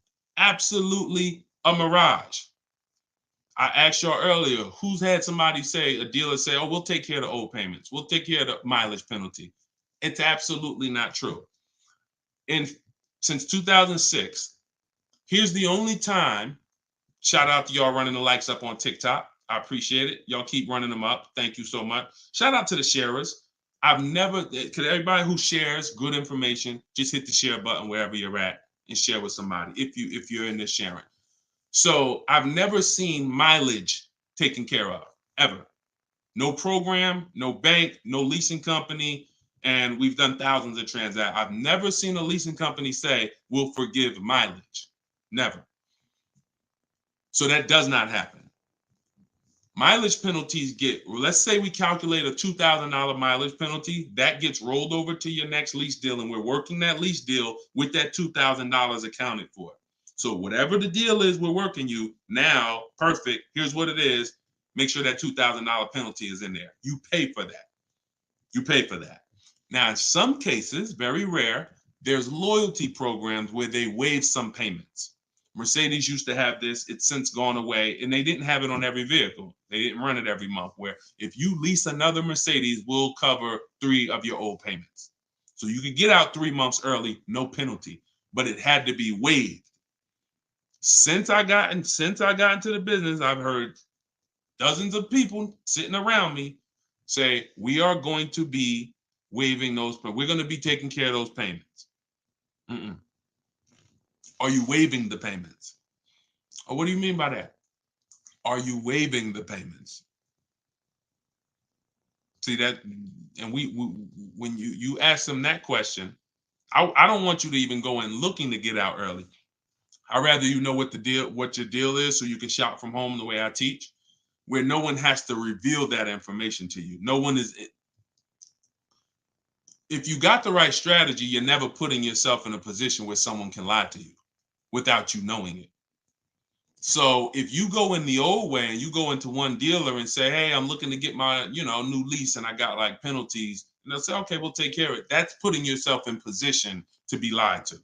Oh, we took care of that. We built in the payment. Yeah, all the payments are taken care of. This is your new payment. Mm-mm. When we shop, when we take control of our deal, that's not something someone's telling us. That's something we already know. Because when we're over on mileage, we always want to see how much can we sell the car for.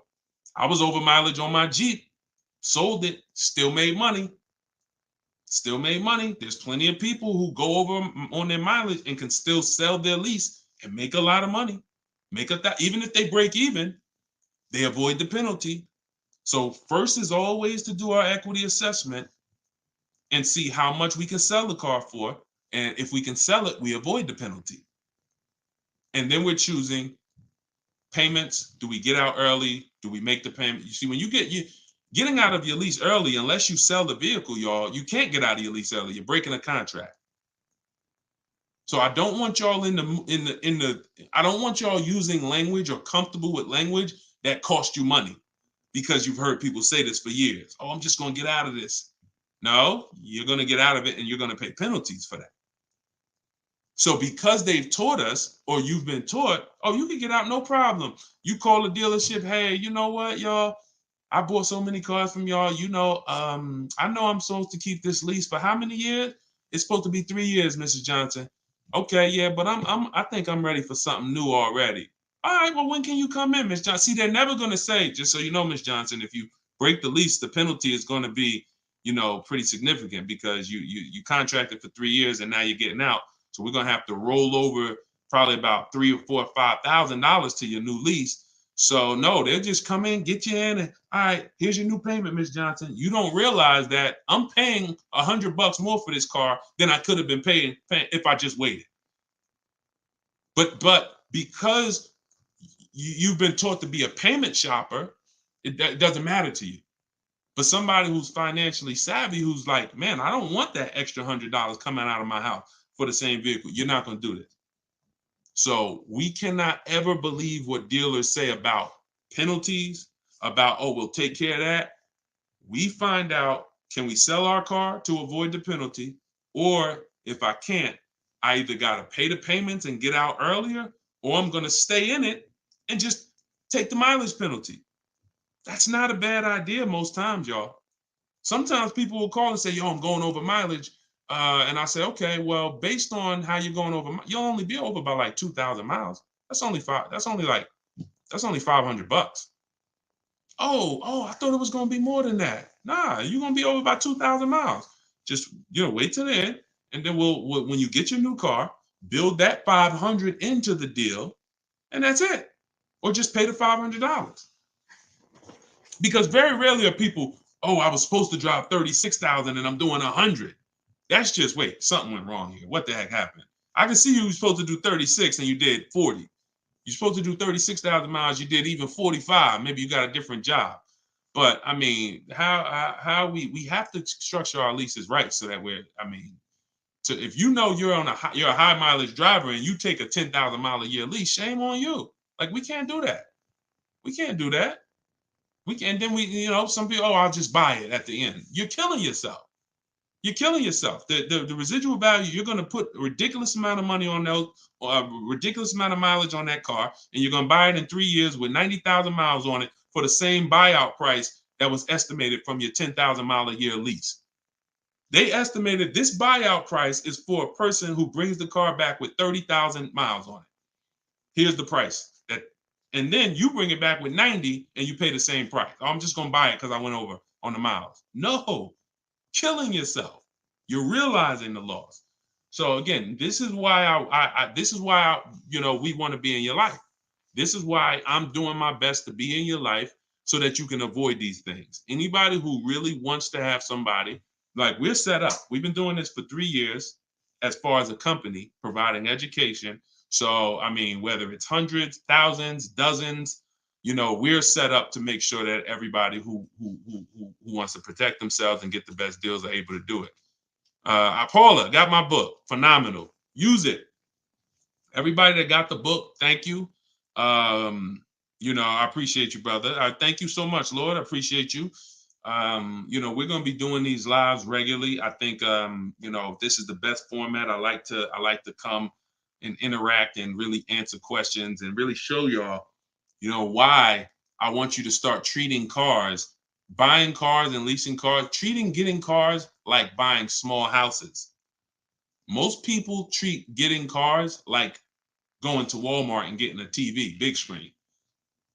You come back home and you're like, man, it's like you get an itch, but you get an itch for a $30,000 decision or a $10,000 decision.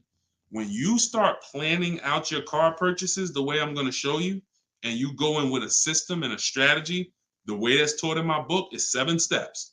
First step is deciding whether you lease or buy. 7th step is delivery.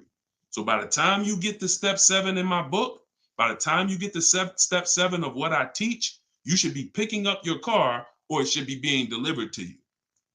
So it's not about learning and reading and then, okay, Deshone, I just read everything. I just learned everything. I just watched all the videos. Now I'm ready to go get my car. No, we're going to you learn by doing.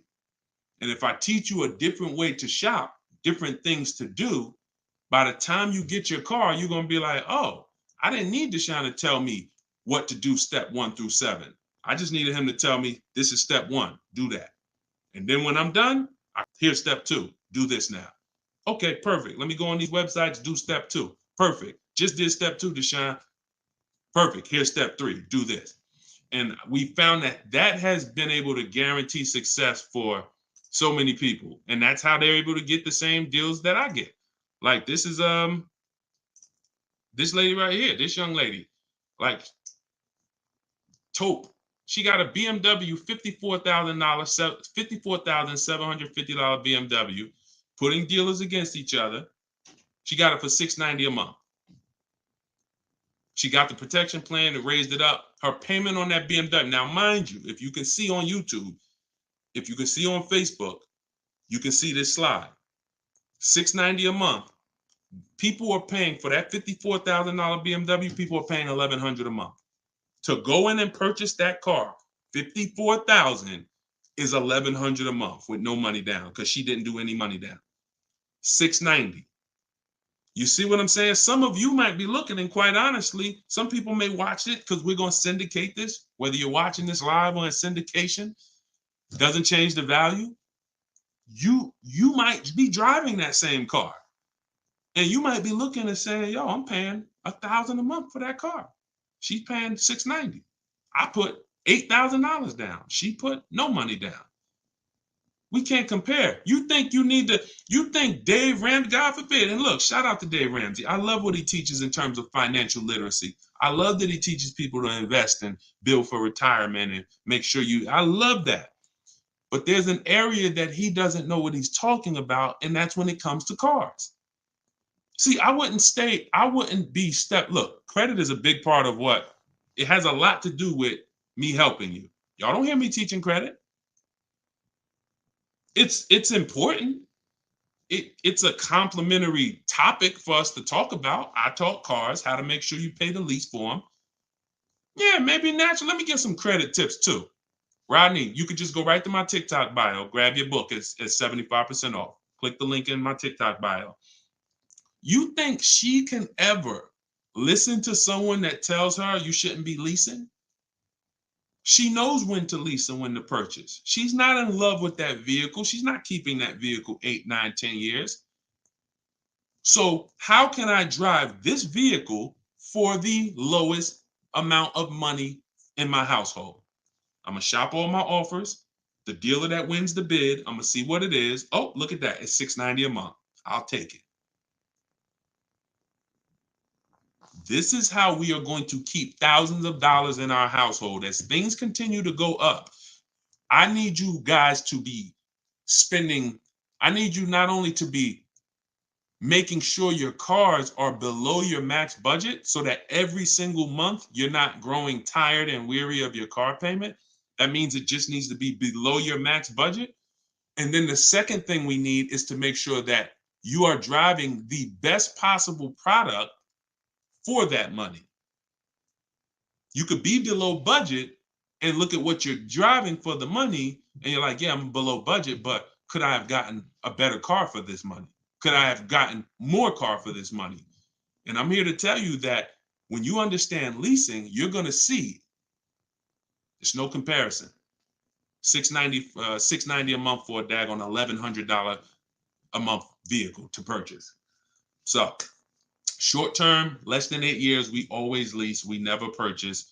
Now, in another episode, when we start talking about, in another segment, we'll talk about overpriced leases because every lease is not equal. Y'all gonna learn. We can't, every lease deal, even when you learn to shop, you must learn to shop. You must, because 80% of dealers are overpriced on their leases. 80% of dealers who gave Tope a quote, let me come back from this screen. 80% of dealers who gave a quote to this young lady, Tope, on her BMW, were a lot higher. Some of you even saw it on the video. It said it when she wrote it. It said, man, all these other offers were a lot higher. That's how it's supposed to be. So you can't go back and forth with one dealer. You must reveal the best dealer, the best offer through multiple offers. So that's what you do. And you do that whether you're leasing or purchasing. And when you start doing that, you'll understand. That's in the book. That's what I teach. Bids. One-to-one negotiation is dead. I want y'all to eliminate one-to-one from we never do it. Because you cannot do that with any other item and win. You can't do it with you can't do it with jewelry. You can't do it with groceries. You can't do it with televisions. You can't do it with houses. One-to-one negotiations, you lose every time. You must see multiple options, multiple offers, and then we pick the best one. And what you see is that's going to be done with loans we get, cars we buy, and cars that we sell. We don't trade. So, all right, yeah, this has been great. I need her contact. I don't know what you, I guess y'all having a conversation. I didn't know what y'all needed contact-wise. All right, let's see. Is buying and selling a car a good hustle? I'm not really teaching people how to buy and sell cars because, there's, if you want to go into the car business, that's not what I teach. Do I have to log out to purchase the book? You shouldn't have to. Let me try to reset. Let me know if it's still showing the $97 price or if everybody was able to get the 75% off price. Let us know. All right, I just reset it, so it should give you an opportunity to go back in there now and get your and get it at the 97% off. All right. Buy dealer loaner cars. It depends. Those can be great opportunities. But again, we still need something to compare it to, Tina. Tina on Facebook said, buy dealer loaner cars. Now, we will buy or lease a loaner car if it's a great offer. So when we reach out to dealers, you'll see in the book, I teach you to go to the website because I give you my scripts. I tell you what to say. Some of you could do it by phone if you want to call a dealership and try to get multiple offers, but I would only speak to a sales manager. And even then, you got to just make sure that you but only speak to a sales manager. But the point is, if they have a loaner car, it needs to be so much better than what I could get a brand new one for. So if, for instance, if the dealer that wins the bid is offering me $3,000 off on a brand new one, but a dealer with a loaner car is only offering me $3,000 off or $3,500 off, and it has 3,000 miles on it, I'm going to go with the brand new. But if I don't have anything to compare it to, then I might think 3,000 off is a good offer for the loaner car. See what I'm saying? See, price assurance is when you guarantee. I want y'all, listen, if you want price assurance, type PA in the comments. You want this every time you make a deal. Price assurance means I guarantee that I paid the lowest price that I could have paid. That's called price assurance. I want you to understand, some of you have been, though, is that possible with cars? That's what I want you to move from now on. I never want you to make another car deal without price assurance. How do you get price assurance? Multiple offers. It's the same way you get price assurance when you're buying groceries, when you're buying, spaghetti sauce. I know I saw enough offers to know there was nothing out there less. Not, I went in, I looked at one brand and said, I gotta have it. I like those. And it was $1 off. And I thought see, price assurance is the best thing with a car, because you literally can look at all these offers and say, this is the best one. It's amazing when you realize you're the prize. Some of you'll be like, man, I haven't been treated like I'm the prize. I know, we're gonna change that. So when you use the systems that I want you to use, you'll realize, dang, I've been the prize the whole time. You mean all of these banks and credit unions would work this hard to try to give me, it's all these options I got? It seemed like before I really didn't know all my options. That's right. But when you now change the way you shop and you now move into a bidding mindset, everyone I'm going to do business with must win the bid. The bank, the credit union must win the bid. And then I'm going to give the dealers a chance to see if they can beat it. Now they bank's going to get a chance to bid. Very soon we'll talk about how to do that without affecting your credit. I want to show y'all this bank bidding war process. We have a specific way we shop for loans, credit unions, banks. We let dealers access our credit, and the way it shows as one inquiry when it comes to affecting our score.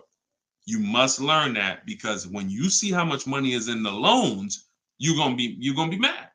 You're gonna be like, dang, I never shopped around the way I should have for my loan. I never shopped around. That's fine. No, there was no one to tell you. Now there is someone to tell you that if you have a $30,000 loan and the interest rate is 5.9, if you could have got 4.9, that'd have saved you $1,000. You get what I'm saying?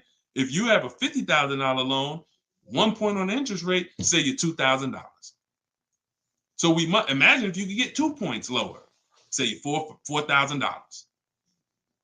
So we are excited to try to get money off the car. We're going to be just as excited to make sure we're not giving that money in our loan. The banks are not loving us because we don't want the banks to like us. We want the banks to say, man, we barely making any money on this loan, but we'll take it. You don't want the bank to say, every time they need a loan, they just come right to us. They love us. Give them 5.9. They don't ask no question. Give them 6.29. Give them 7.2. Whatever. They're not gonna shop. No, we don't want that. So, all right, y'all. So I will be back for another segment. These are the things we're gonna continue to do. We'll be live on all 4 platforms. We look to partner with more platforms in the future. So if there's a platform that y'all think we should be on streaming, let us know. Right now, we are, Facebook, Instagram, TikTok, and YouTube. So it's been great. We had probably, consistently 400 or 500 people on here. And so if you want to get your book at 75% off, as long as the timer hasn't come down, you should click the TikTok bio. Name of the book is Car Shopping for People That Hate Car Shopping. If you Google it, you'll see it's already rated 4.94 on Goodreads. We have 31 reviews. So we're on our way to being a 5-star bestseller. And it's really the people using it. So I want you all to use it. Get it for 75% off. Normal price is $97. Download it immediately. Start to use it. If you're on YouTube or Facebook, you can scan the QR code and get your copy, or go to Deshone's book. Yes, Mandy. Facebook is the same handle. Deshone the Auto Advisor on every channel, whether it's YouTube, Facebook, Instagram. It's always Deshone the Auto Advisor. So we'll be back to answer more questions. We'll be talking more about leasing, but we'll be talking more about deal structure, shopping, how to check and make sure cars are reliable.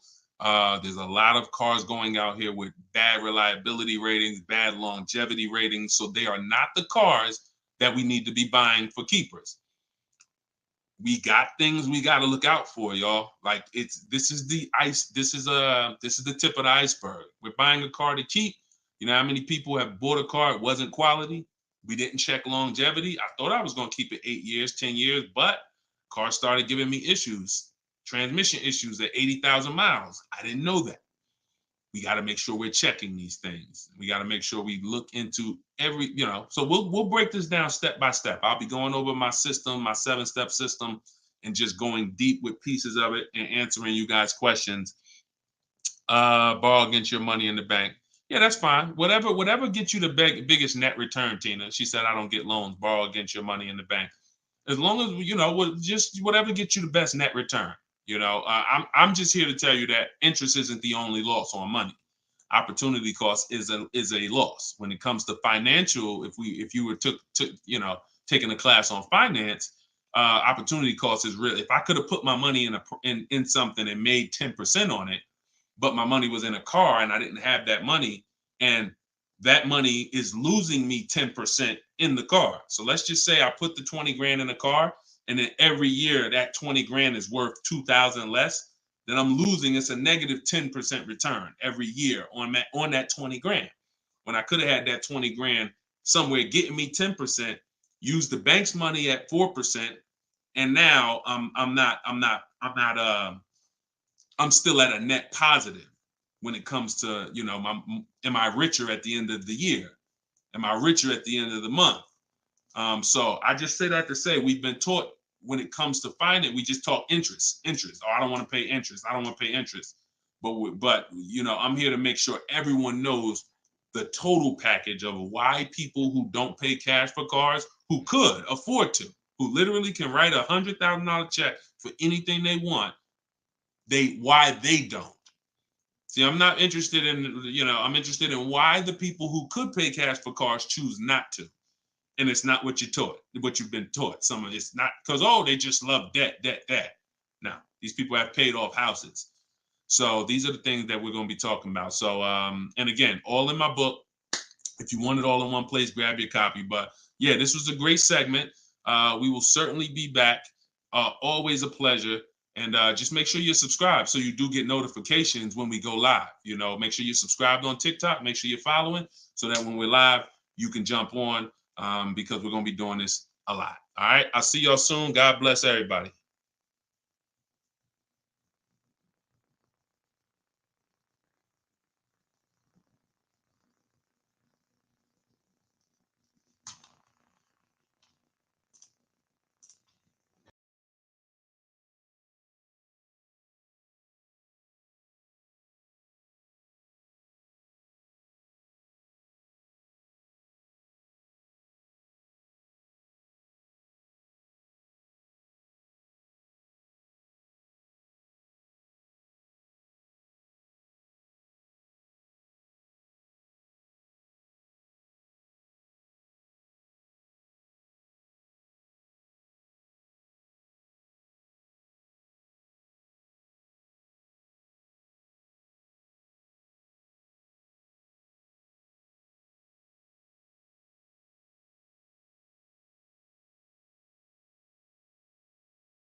I'm on TikTok. All right. This is our first time going for everybody. So I think we're hold on, let me hit Instagram. See, but then when I come here, I hit go live. Okay, here we go. We're good. We're good. I think we're good on all 4 platforms for the first time. Listen, if you are car shopping now or in the next 12 months, I want you to type me in the comments. no matter where you are, I want you to type me in the comments. We are live on Instagram, YouTube, Facebook, as well as TikTok.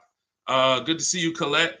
Good to see you, Andrew. After you come in, we haven't done this in a while because I'm just getting back into going live. But if you've been with us for a little bit, you know we do a roll call. Where are you checking in at? Good morning, good afternoon, good evening, depending on what time. I see you, South Carolina. Okay. As you come in, if you're on TikTok, could you hit the like button and just, let TikTok know that we're going to be spending some time here. We're going to be talking about some serious money as you come in. If you could like the broadcast, if you're into financial literacy, this is the Auto Advisors. Like this, the name of this segment here is the Auto Advisors. We're going to be doing car Q&A. If you don't know me, this may be your first time seeing me. My name is Deshone. I'm publicly known as Deshone the Auto Advisor. I spent 14 years in the car business before I left in 2020 to focus on teaching people. I see we got Jacksonville, Florida. We got Houston. Okay. We got a couple hundred people on already between all the platforms. We have Philly in the house. I see you. As you come in, just get your questions ready. What I'm going to be doing is going over various topics and doing lots of Q&A.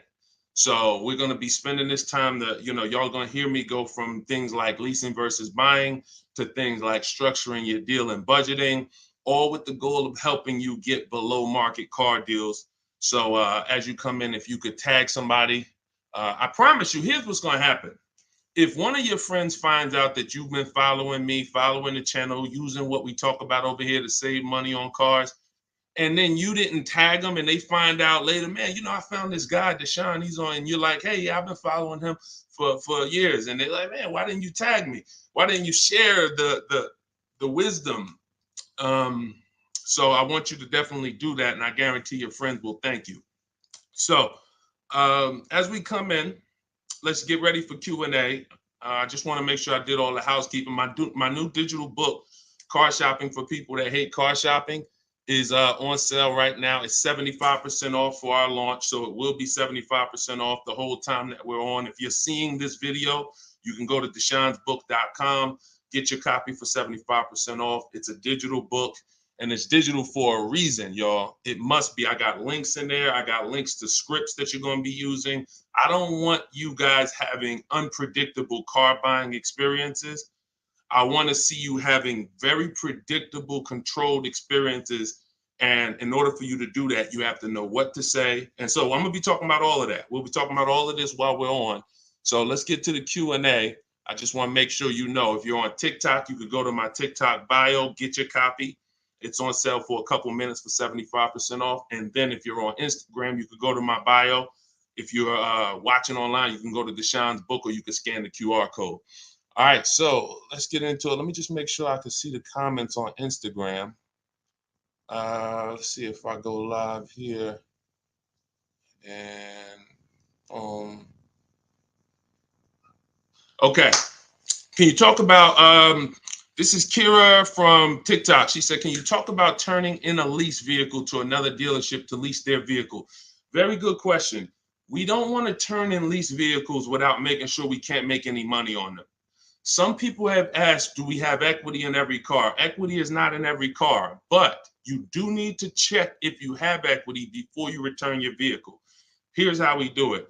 We're going to call our bank. We're going to get our payoff. We need to get our payoff. You don't want the residual value, because the residual value doesn't include any payment you have, anything. You need the payoff. And what that's going to do is tell you the price that you could buy the car for. Now, there's a customer payoff. Can we light up the likes on TikTok, please, so we could get some attention and let people know we setting people free financially. If you're on YouTube, if you're on Facebook, if you could like the broadcast and tag somebody, I promise they'll thank you. So the first thing we're doing, y'all, we're never returning our leases. We are never returning our leases without doing an equity assessment. We got to check to see if we have any equity in our vehicle. We get our payoff, and then we're going to get at least 5 cash offers. At least 5 cash offers. What does that look like? That means you're getting offers from Vroom's out of business. Driveway, you're getting offers from, and I'm gonna tell you, when you do this, if you are selling a lease, you must put no when it asks, is the vehicle a lease? You must put no. And I'm gonna tell you why. The way these companies are set up, they're set up to buy vehicles. But in 2022, 2021, when they saw us making all this money selling our leases, a lot of the auto companies got the banks implemented what's known as a third-party restriction, which doesn't limit if you can sell your vehicle. It doesn't. It limits who you can sell it to. So we got to ask our banks, do I have a third-party restriction? And the way these buyers' websites are set up, the ones I just named, the Driveways, the Auto Nations, the Kelly's Blue Book Instant Cash Offers, these are people who literally inspect your car, give you a check the same day, CarMax, Carvana, and we must get offers from all of them. See, we don't realize, as y'all learn more about saving thousands effortlessly and easily, you're going to learn it comes through bids. It comes through bids. It doesn't come through giving one person an opportunity to buy your vehicle. We must get bids. When we let the market bid on our vehicles, we're going to win every single time. We're never going to worry about if we overspent. We're never going to worry. This is all in the book. So everything I'm teaching y'all on this live and in my free vid, it's all in my book, step by step, 75% off, get yours. But you have to know exactly what the market will pay for our vehicle. We must know that, and that's very easy to do. Going to these websites, getting these offers. Their offers are really good. They put their best foot forward. Sometimes the dealerships, which are Kelly's Blue Book, Instant Cash Offer, Auto Nation, they might try to, what they're trying to do is put a number online and see if they can stand by it. So we got to make sure we're very accurate when we tell people how much, what the condition is of our vehicle. But then we're getting offers. So if you get those offers, y'all, and you see that those offers are $1,000, $2,000, $3,000 more than your payoff, then that means you have equity. If it's $4,000 or $5,000, that means you have equity. And here's what you got to know.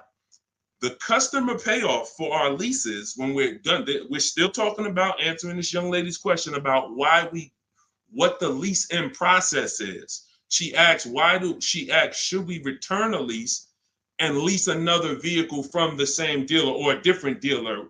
What I'm trying to tell y'all and get across to y'all is all of our transactions from now on, who we sell our car to, that's going to be different than who we buy our car from. See, y'all know that the car business has programmed us to give the dealership 3 transactions. We're going to buy a car from them. A lot of times we're going to trade our cars in, and then we're going to get our financing from them.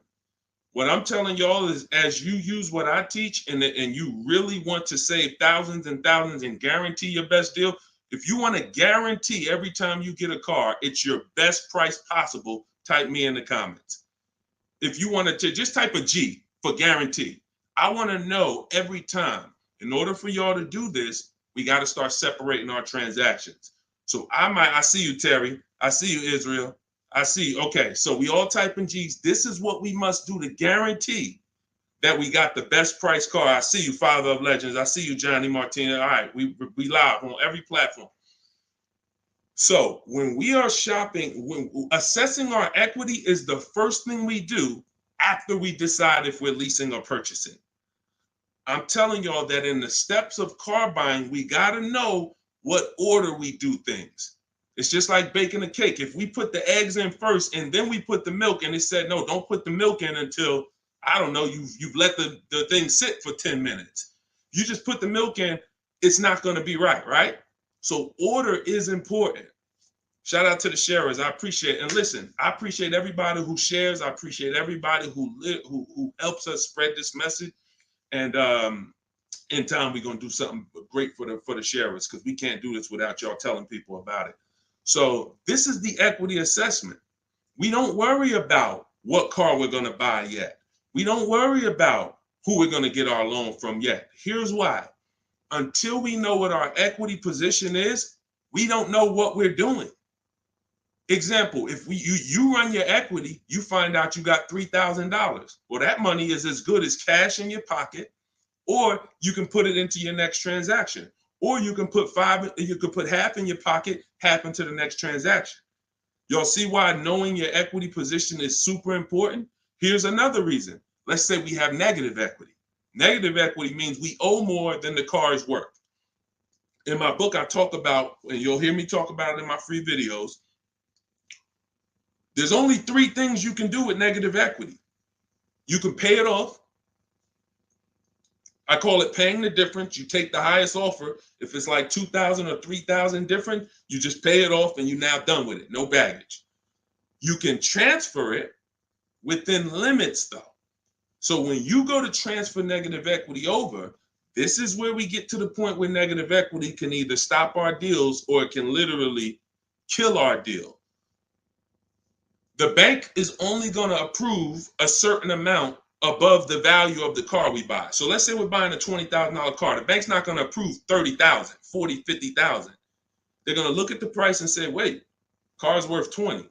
We might lend 26, depending on the customer's credit, but we're not lending 30. We're not lending 35 on a $20,000 car, which means if you have 8 grand, 10 grand of negative equity, you can't transfer all of that over because you're going above the loan to value ratios. This is why negative equity, knowing the cause, is important. And there's 2 causes. You don't understand leasing and you're switching cars with loans on them. If there's an emergency, we understand that. I see y'all. Shout it out. We live. Literally, I see between all the platforms, we got about 400 or 500 people on here right now. So shout it out. Can we get the TikTok likes up? Can y'all keep tapping the screen on TikTok? Let's make some noise over on TikTok. But we're doing great. So this is why we can't move on. But I'm telling y'all, 99 times out of 100, I've been in the car business since 2006. I left in 2020. I left in 2020 and it hasn't changed. The cause of negative equity, 99 times out of 100, is you don't understand leasing. You buy cars, you're not keeping them long enough to pay them off and win with the depreciation. It's not just paying off the car. Some people say, oh, Deshone, I pay off my cars in 2-3 years. But your car's depreciated value is what you need to try to avoid. You need to try to avoid taking depreciation hits. And what y'all going to learn more from me is the 8-year rule. I've already done the math. I'm going to show it to you in time, if you just stick with us. But if you believe me right from the start, you're going to win. If you're not keeping cars 8 years, you're losing thousands of dollars not leasing cars. Does not matter how much you drive. Does not matter. Here's why. Listen. Who was taught? Oh, all right. We lighting up the likes on TikTok. All right. I appreciate you, TikTok. Appreciate all of this. Let me ask you a question. Everybody on here. Who was taught never to lease cars? Be honest. I want you to type never in the comments. If you were taught never lease cars, if you've heard that from someone, I want you to type that in the comments. Here's why this is so important. This is all in my book. My book is called Car Shopping for People That Hate Car Shopping. It's a digital book. And for the grand opening, it's not a store. For the for the launch of the book, the official launch, we're doing 75% off for everybody. So you could go to my TikTok bio, you could go to my Instagram bio, you could go to deshonesbook.com, or you can scan the QR code and you can get your book for 75% off for a couple minutes. So we have a lot of people who were taught never lease a car, never lease a car. Let me tell y'all how much. I'm gonna give you a little sense on how much that's cost you, and then we'll go deeper. Everybody, let's say you're a person who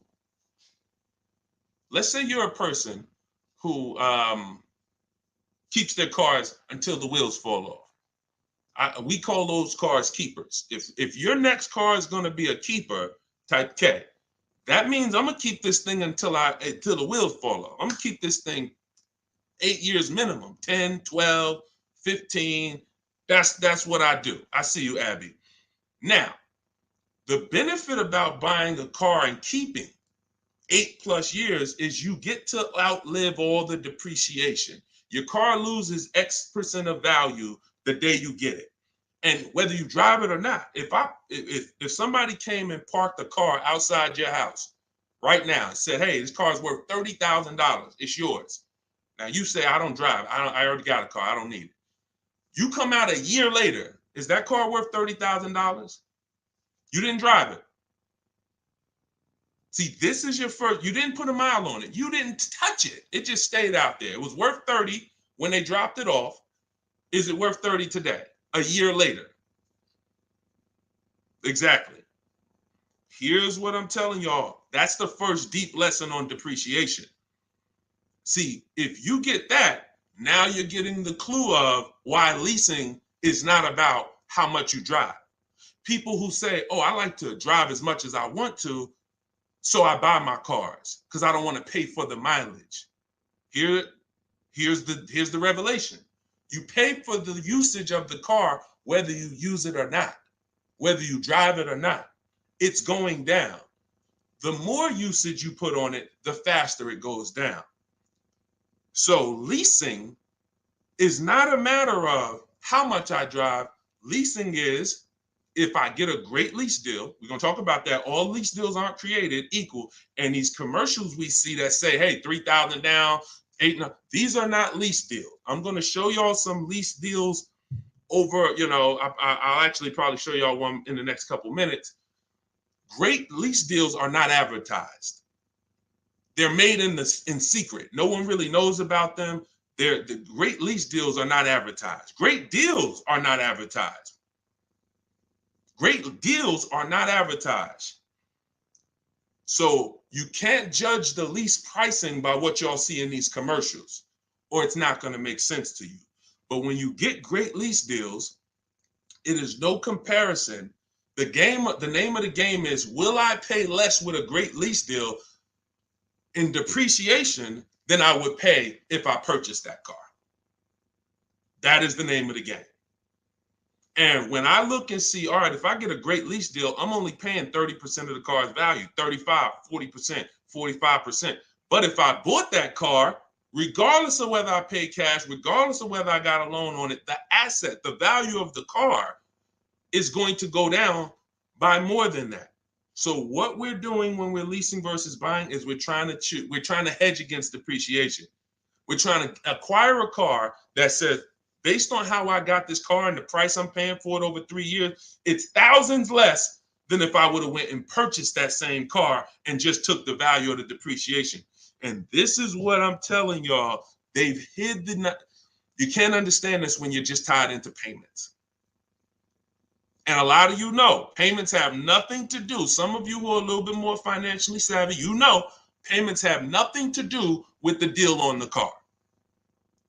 If you don't know that, you're going to learn that the more you hang out here. Payments have nothing to do with the price of the car, the deal on the car. That's just the financial tool. That's just what you've attached to the asset. If you go and you overpay $10,000 for the car, doesn't matter if you got a loan on it. Doesn't matter if you did no money down. You overpaid by $10,000 for the car itself. That's focusing on the asset. So leasing, y'all, is for people who don't keep their cars more than 8 years. It's that simple. If you do not keep your cars more than 8 years, you cannot outlive the depreciation that the car is losing. The money, you go out, slap 30 grand into a car. That car is losing money for you every single month. So you're trying to say, is there another way I could get a car where I'm not paying this kind of money? If I'm losing $500 of value every month in my car, is there a way that I can lose less than that? And what I'm going to show y'all is leasing is just the way. So these are the first two steps. The young lady asked the question about returning her lease, but I want y'all to know that that's step 2. We assess, can we make any money on our deal, on our old car? And then, but the first thing we got to do is decide buying versus leasing. Lease the loan. Good Time said, lease the loan car was good. Welcome to everybody that jumped on. My digital book, Car Shopping for People That Hate Car Shopping. Everything, it's 75% off. You can get your copy while we're on here, but we're going to be going deep on Q&A for at least, I'm not even watching the clock. So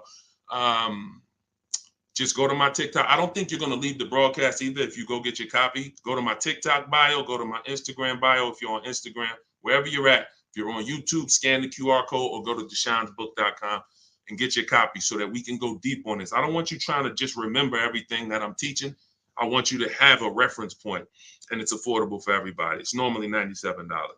Okay, let's go. Things are way too complicated to fix now. I guess you're talking about when it comes to cars, electronics. Another reason people don't feel as confident keeping their cars like they used to is because the cars are getting a little bit more complex. It used to be very simple for you to find a good car, keep it 10, 12, 15 years. There's still cars out there that you can confidently do that if you make sure that you're checking the reliability of the car, checking the longevity of the car.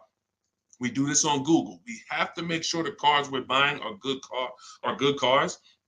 Then we can certainly avoid, you know, a lot of these cars. But yes, that is a lot of people don't feel as confident keeping cars long term as they used to. How about a lease to buy at the end compared to straight out buying? Cousin Al, that's a good question. He said, how about buying a lease to purchase? Who's heard of that? Who's heard that term before? A lease to buy on a car. You may have heard it with a house. If you've heard that, if you've heard that, let me tell you why that's a bad idea. We're mixing two strategies. See, there's nothing better than for the long-term person than us buying a long-term car, making sure we pay less than everyone else. That we're gonna do that. We're gonna get you stay around me. You learn from what I do, what I teach. You're gonna get below market car deals, new cars, leases, pre-owned cars. The best way to save the most money on a car is to buy it. You could decide new or pre-owned. It's really pre-owned, and you keep the thing 10, 12, 15 years. Because your cost per year is going to be so low. When you look at how much money you paid for the car over the long run, it's going to be like, wow, I only paid $2,000 per year, $500. The longer you keep. The second best way is buy a new car, keep it forever. Brand new, keep that thing 12, 15 years. But most people are not doing that. And if you're not going to do that, that doesn't mean you can't switch up. But if you say, Deshone, for my next car, can we keep sending the TikTok likes up? If y'all are enjoying this, could y'all please hit the like button? We got probably 400 or 500 people on here still. If you could hit the like button, that would be great. And I see all the gifts. Thank you. Everybody who's sending roses on TikTok, gifts and all of that, stars. Thank y'all very much. But what you got to know is, what is the strategy for this next car? Is that 8+ years? Then I'll buy it. There's nothing better than that. I'm going to buy it. But you got to realize buying comes with what, y'all? Maintenance, upkeep, repairs. That's what it comes with. But we win when we buy. We win 8, 9, 10, 15 years later is when we win with a purchase. You don't win with a purchase 3, 4, 5 years because the person who's leasing is paying so much less than you. If they got a great deal, they're paying so much less than you to drive a brand new car. It doesn't, like, you don't win. You can't win. But in the long run, you will. So you got to ask yourself, this next car, is it 8+ years or is it less than 8 years? And if it's less than 8 years, then I got to go to my lease strategy. And that could be for my, you know how many people out here, y'all, they're like, oh man, I buy my cars, I keep it till the wheels fall off. I'm not leasing. Yeah, but what about your spouse? What about your children? That car you buying for your 22-year-old college student, are you think they're keeping that car for 8 years like you are? No, probably not. Then you should be thinking about, you shouldn't even be thinking about, you should be going to the lease play for them. You know how many people have put their kids in a $21,000 car paying $500 a month, $20,000 Toyota Corolla, paying $500 a month because they wanted to buy them their first car, and they go get them a $20,000 Corolla that they could be leasing for $300 a month. And then that kid wakes up in 3 years and they're like, man, I'm paying $450 a month for a Corolla. I don't really like the car. Plus it's kind of expensive. This is what happens. I've seen it millions of times. Some of you may have experienced this. Your first car might have been like that.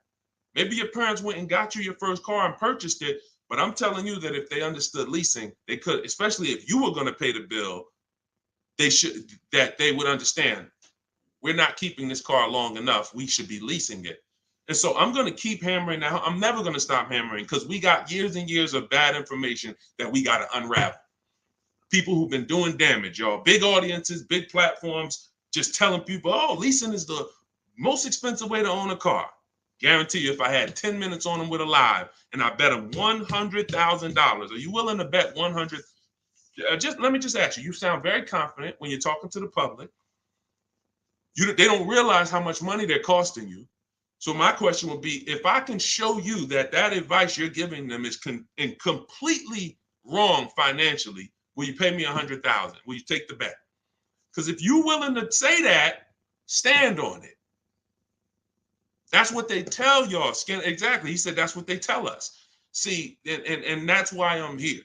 That's why it's very important what we do. That's why it's important when you share, when you tell somebody about these broadcasts, when you tell somebody, watch what they're doing over there at the like we're coming in to unravel years of bad advice.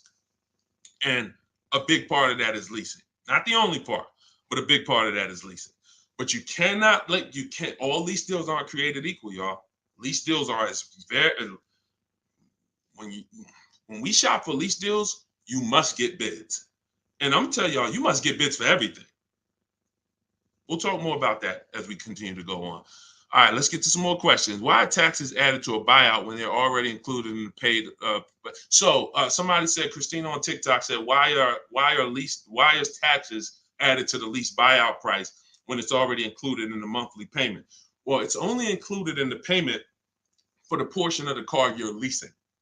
So when you're paying for, your 30, 40% of the car, 50%, the better lease deal you got, the lower percentage of the car you're paying towards over 3 years. That's what the tax is calculated on. That back end, which is when the car goes back to the bank or the next buyer, there's no taxes factored in on that. Depending on your state, sometimes they will put tax on the payment, but they're not usually. I don't recall ever seeing a case where they're taxing you on the whole car because you're not using that portion of the car. That's why when you lease, when you look on your credit report, you'll see the only part you're responsible for is the part that you're using. So even though the car might be 40 grand, it might say balance owed 18 because you're only responsible for that 14. You're not responsible for the back end. All right, we lighten up the likes on TikTok. Appreciate y'all. I see you, Lisa Vasquez. Welcome.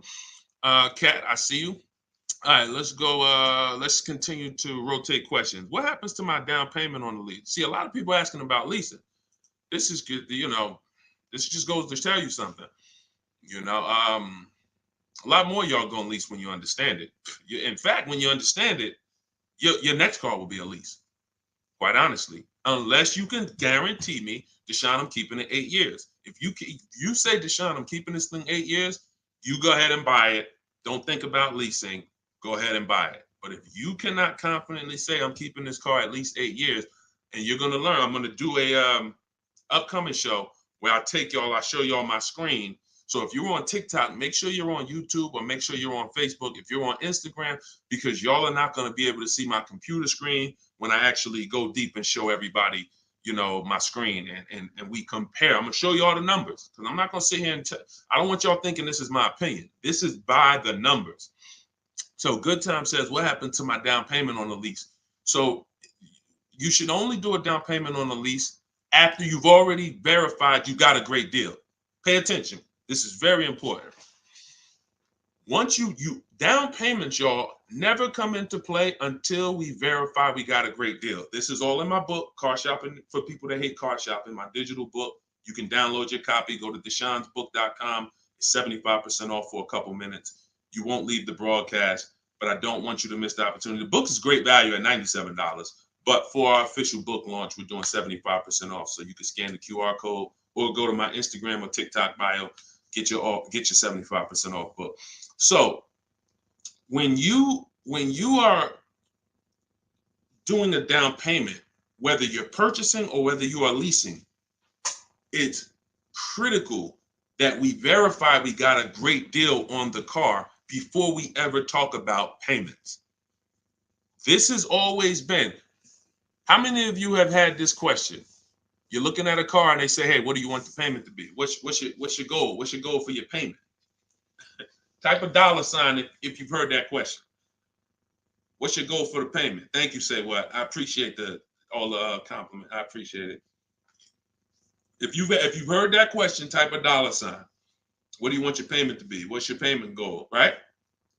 Here's why that's not important. And here's why you never feed into that. If you feed into that, you run the risk of focusing on the payment structure and not the price of the car. You also run the risk of focusing on the payment structure and not shopping for your own interest rate and letting banks bid on your loan. When we do an episode, we'll do a show that is about structuring our deals, and you'll see that when we start getting our financing, y'all, we never want to let anyone run our credit until after we found our car. Because what people are trying to do, y'all, is they're trying to run your credit and they're trying to give you a time limit. Now you have a hard inquiry, but you also have a time limit to go find a car. That's not good. They might give you 30 days or 45 days, 90 days before the approval expires. It's usually 30, 45. That's a problem because now we're out there rushing. But when it comes to down payments, we are only structuring our deals after we found our car. So I teach you how to get bids on your lease. Get bids on your lease, get bids when you're buying a new car. Once you find the dealer that gives you the lowest bid, now you come in and you see how you want to structure the deal. You must get bids first. And the way we shop for leases, I'll tell you about how we shop for purchases too, but the way we shop for leases, we must get all these offers because there's so much money that could be hidden in a lease. It's ridiculous. People would love for y'all to come in and lease and come in and say, oh man, Deshone said, I'm gonna start leasing. Now you go in and they structure you a lease deal. It looks better than a purchase, but it's still not a good deal.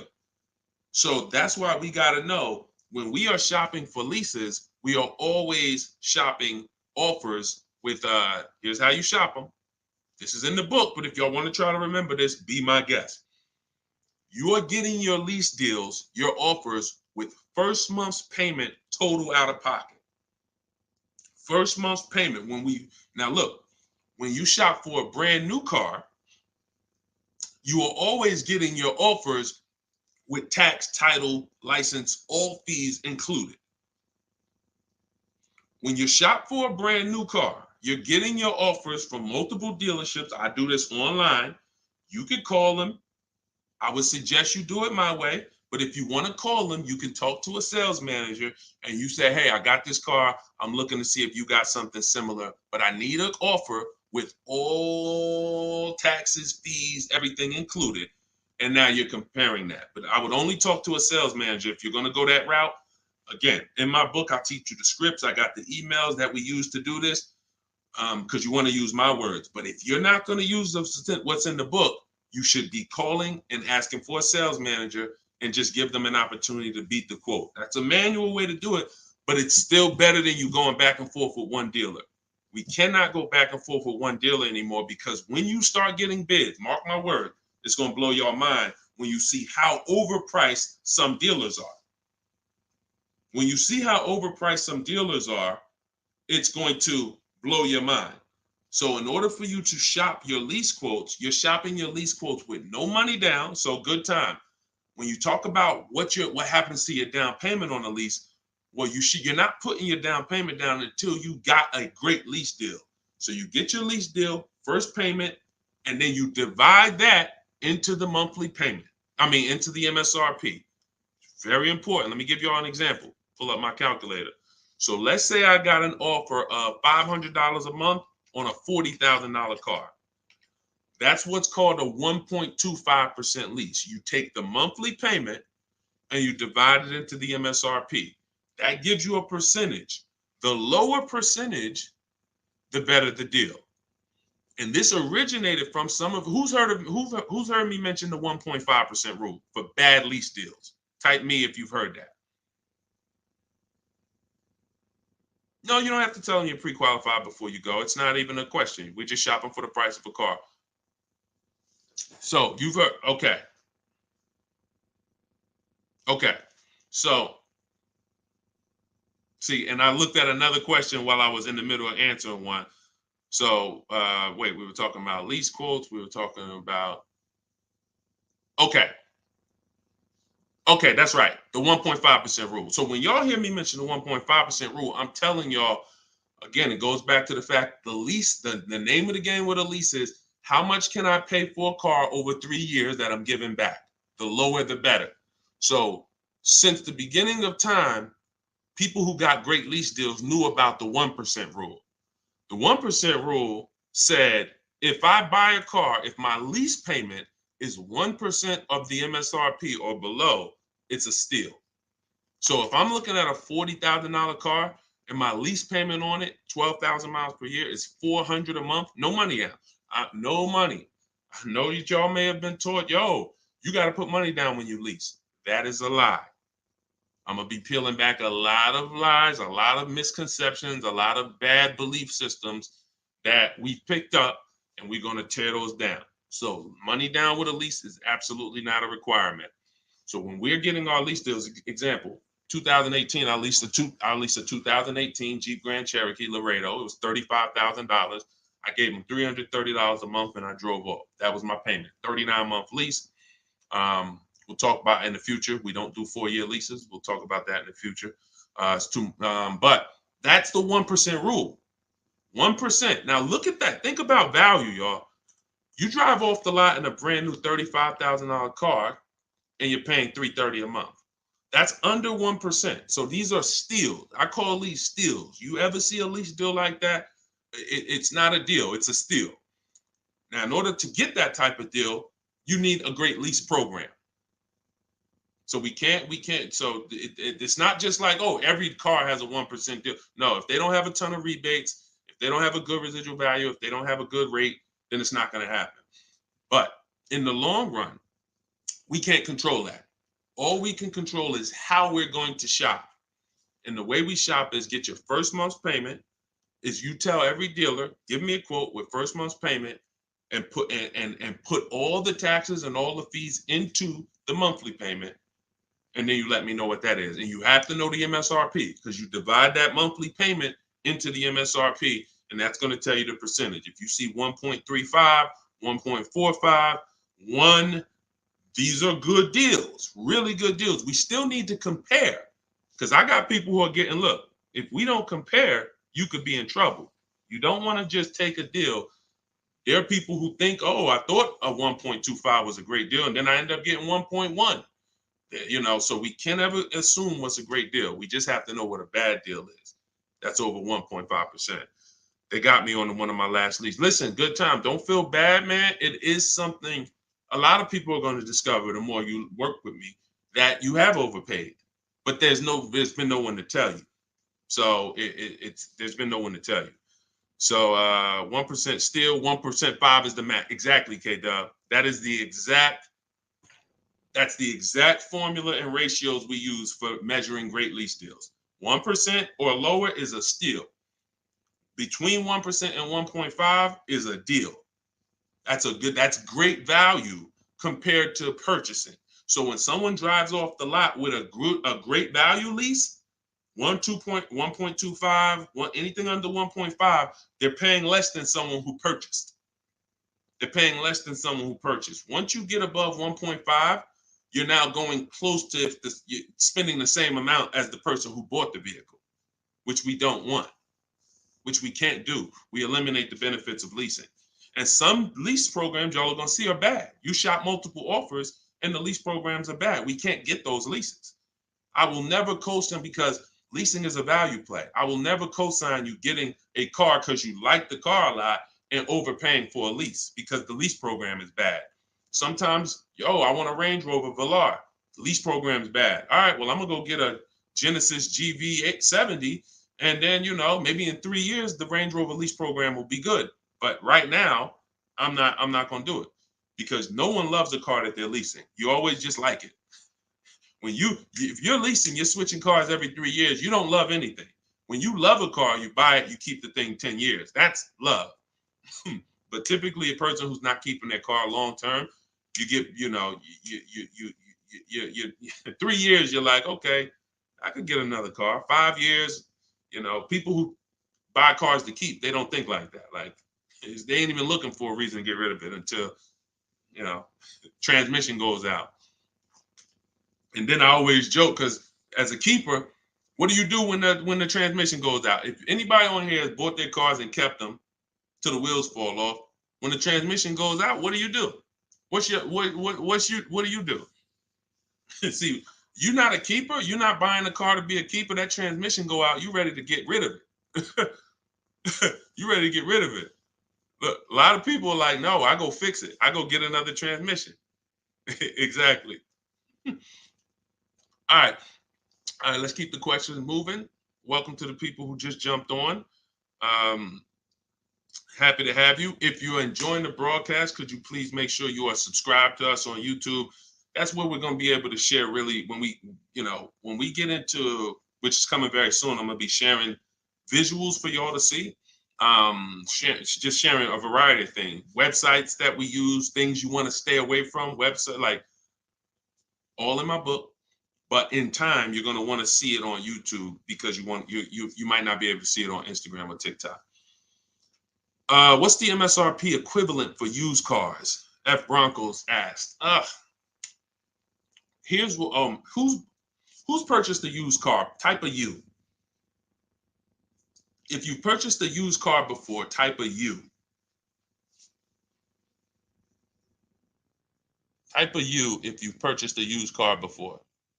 Okay, I see Al Boogie, I see FL Bronco, I see Amore, I see Justine. Okay, every platform. Ebony Eyes. Okay, Larica. All right, I'm gonna give y'all the biggest. This is gonna be major, y'all. And you're gonna see, like, wow, how the heck could we even know we're getting a good used car deal without knowing this? Tell y'all how important it is to have the original MSRP of the car you're purchasing. So I have a 2020 Infiniti QX 60 truck. I bought it a year ago. It was 3 years old. Now I saved 42% off the price when it was brand new. Here's why it's important.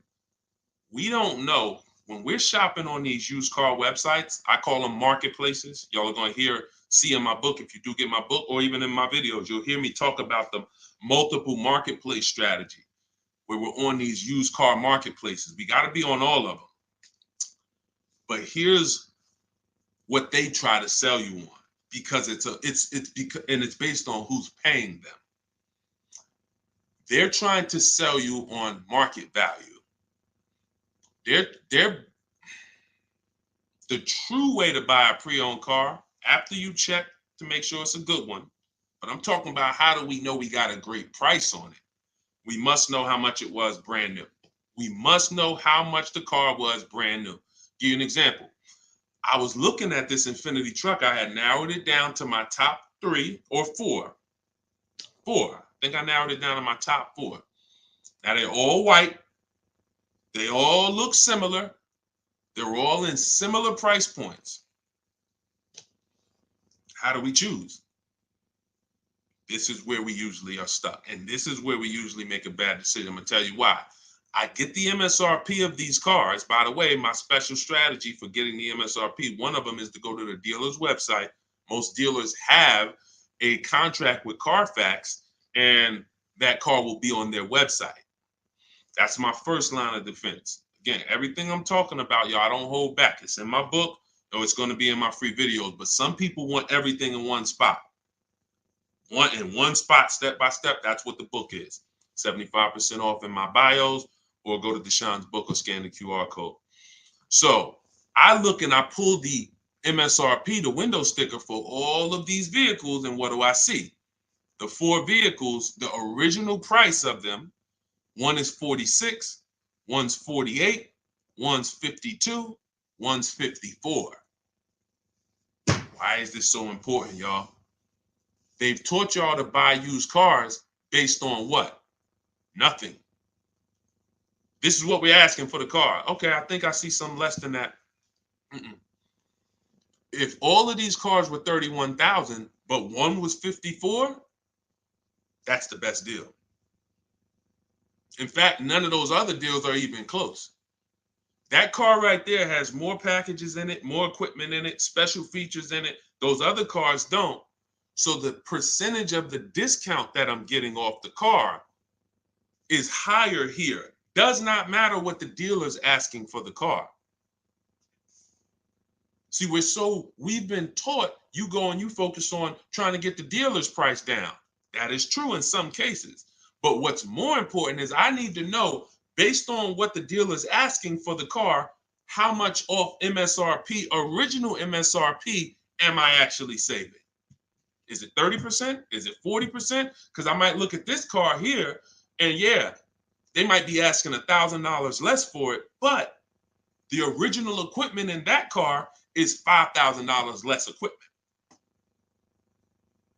This is why it's very important. It's critical. I would not buy a used car, and I would never recommend you buy a used car without seeing the original MSRP, so you know, one, what's in the car, what features it has, but more importantly, I cannot determine who saved me the most money. I can't determine who gave me my best deal without knowing what the car was originally priced at from the day it came into the country. And y'all, unfortunately, and I hope it's nobody on here, but unfortunately, we probably do have it where during the pandemic, people were paying 90, 95, 100% of value for used cars. When I mean a Toyota Camry that brand new was 30, they were paying 29 for it, and it was 3 years old. See, I call this true value percentage, TVP. Y'all are going to hear this.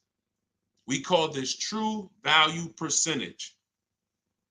We can't look at a used car. See, once we see, wait a minute, based on the new price, the car when it was new, you charging me 95% of the car's value, and it's 3 years old. Once we start looking at true value percentage, car was brand new 30, you asking 25. Okay, you knocking this percentage off. This is how we make sure. Now look, that doesn't help us get quality cars. That doesn't help us stay within our budget. We'll talk about that in the next hour.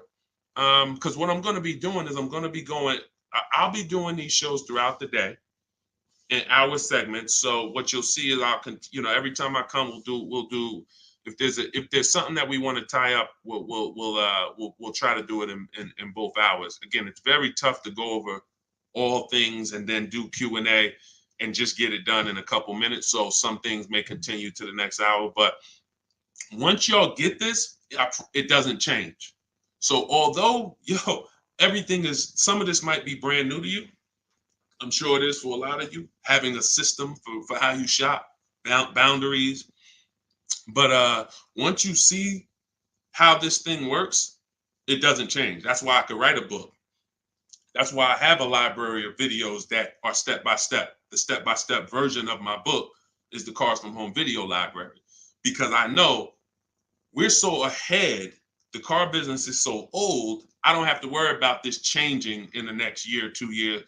If anything, like Vroom went out of business, we adjust that. I might adjust that one section because Vroom's not in business anymore. But the way we teach you to purchase cars to guarantee you pay less than everyone else, to guarantee you save the most money on your loan, to guarantee you get the most money for your old cars, that's not going to change because we are just too far ahead of what the car business is doing. Welcome. Blessed said, I'm new here, been watching your shorts. Great job, homie. Good looking out. Appreciate you, man. Thank you so much. If you're not subscribed yet on YouTube, could you make sure you subscribe? Everybody who's on any other platform, if you could subscribe to us on YouTube, that's where we'll be, able to put a lot of our widescreen stuff so y'all can see. We're gonna teach, but what y'all gonna see, even in the book, it's not teaching and then you're trying to memorize it. It's just shop different. When you shop different, you'll see, oh, this is a better way to shop. And then you're going to learn by doing. It ain't learning by memorizing. Hey, thank you, Sonny. Said just purchased my ebook. Thanks for sharing. My pleasure. Everybody could get it for 75% off in my TikTok bio or my Instagram bio, or you could go to deshonesbook.com or scan the QR code, no matter where you're at.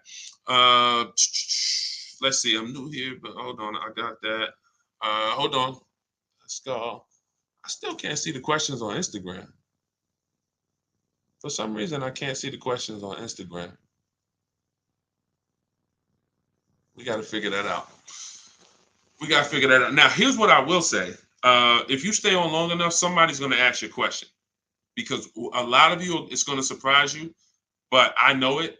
We've been working with people long enough to know a lot of you have the same situation, literally. So that you stay on, even if you don't, your question doesn't get answered, you'll hear somebody that's, oh, that's the exact same situation that I'm in. Josie said, I really need help. I'm interested in buying a 2001 H1 with 70,000 miles, 75,000. Should I go for a 40,000 of 50K? I don't really understand that. I really need help. I'm interested in buying a 2001 H1 with 75,000. Should I go for 40 or 50K? So I'm guessing you're saying I'm buying a 2001 Hummer with 75,000 miles, or either is that asking price is 75,000? Should I go for 40 or 50K? No, we go for whoever wins the bid. See, we can't get into, here's where this could hurt us sometimes. You know what we do? We save a certain amount off the price of a car, and then we want to carry it to our next deal and say, well, we should save the same amount on this car. No, because we don't know what the programs were that allowed us to save 7,000 off that car. And I'm talking about new. Pre-owned cars, this is different. Pre-owned cars, you go to the market and you see who has the lowest car for the money. So we're not going local. It's two favorite words, y'all. And some of you, let me see who's been with me for a minute. See if anybody knows. What's my two favorite words when it comes to saving money? And again, I haven't been live and we haven't done this in a does anyone remember favorite words? Y'all wouldn't know on YouTube, I don't think, unless I used to say this a lot on TikTok. Oh, Alicia said they got kicked out of Instagram. Okay, so come on over to TikTok. All right, it still says we got a lot of people on Instagram, but that's good to know. Okay, we'll check that out. Does anybody remember my two favorite? All right, anyway, I'm gonna tell y'all, and now y'all will know this going forward. And I want these to be your two favorite words: multiple offers. Multiple offers. Very important. When I tell you, when you make multiple offers your two favorite words, you are going to save so much money. It's crazy. So I'm not buying something and there's only one of them out there. I don't have anything to compare it to. That'd be like me walking into the grocery store and I want chips. I really want some barbecue chips. And I go into the aisle and it's only one brand of barbecue chips. Wise Barbecue is the whole store. Now, I don't know if they're charging me a good price because I don't have anything to compare it to. They might say, oh, bag of chips, $4.99. Is that good or not? Well, we don't know. But when I see all the other options, same thing with spaghetti sauce. I need to see all the options. Same thing if some of y'all were buying a TV. If you had to buy a TV right now, if you had to buy a daggone 100-inch TV, are you worried about overpaying for it in this day and age? No, because you know, man, I'm going to go to Amazon, I'm going to go to Best Buy, I'm going to go on this Walmart.com, and by the time I see some options and see what they pricing at, I'm going to be able to choose the best one in 10, 15, 20 minutes, right? That's what comes through. That's price confidence. That's called price confidence.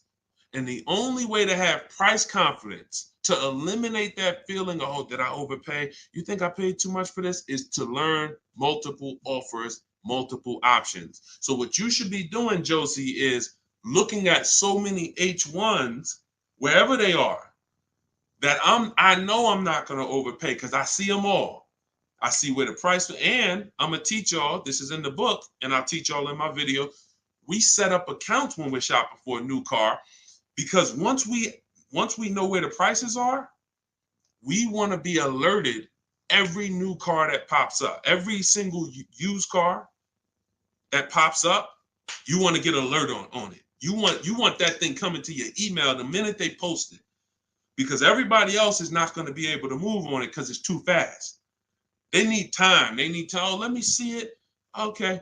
But if you know the used car market, like I'm going to teach you, if you know the low prices on this car is 40, the high prices is 55. Soon as that one pops up at 41, you don't have to hesitate. Speed is what gets people deals a lot of times, y'all. I've sat in front of people and I'm literally offering them, and this is back when I was in the dealership, and I'm literally offering them, like the dealership is making no money. That's how good of a deal it is. And I'm like, listen, miss, like, I'm just telling you, we're making no money. We gave you everything. But they didn't take it. And I'm going to tell you why. I can't blame them. They didn't have enough other offers to feel confident that what I was giving them was the best. That's the problem. So in order to have price guarantee, price assurance, for us to know that we are paying less than everyone else, we have to see multiple offers.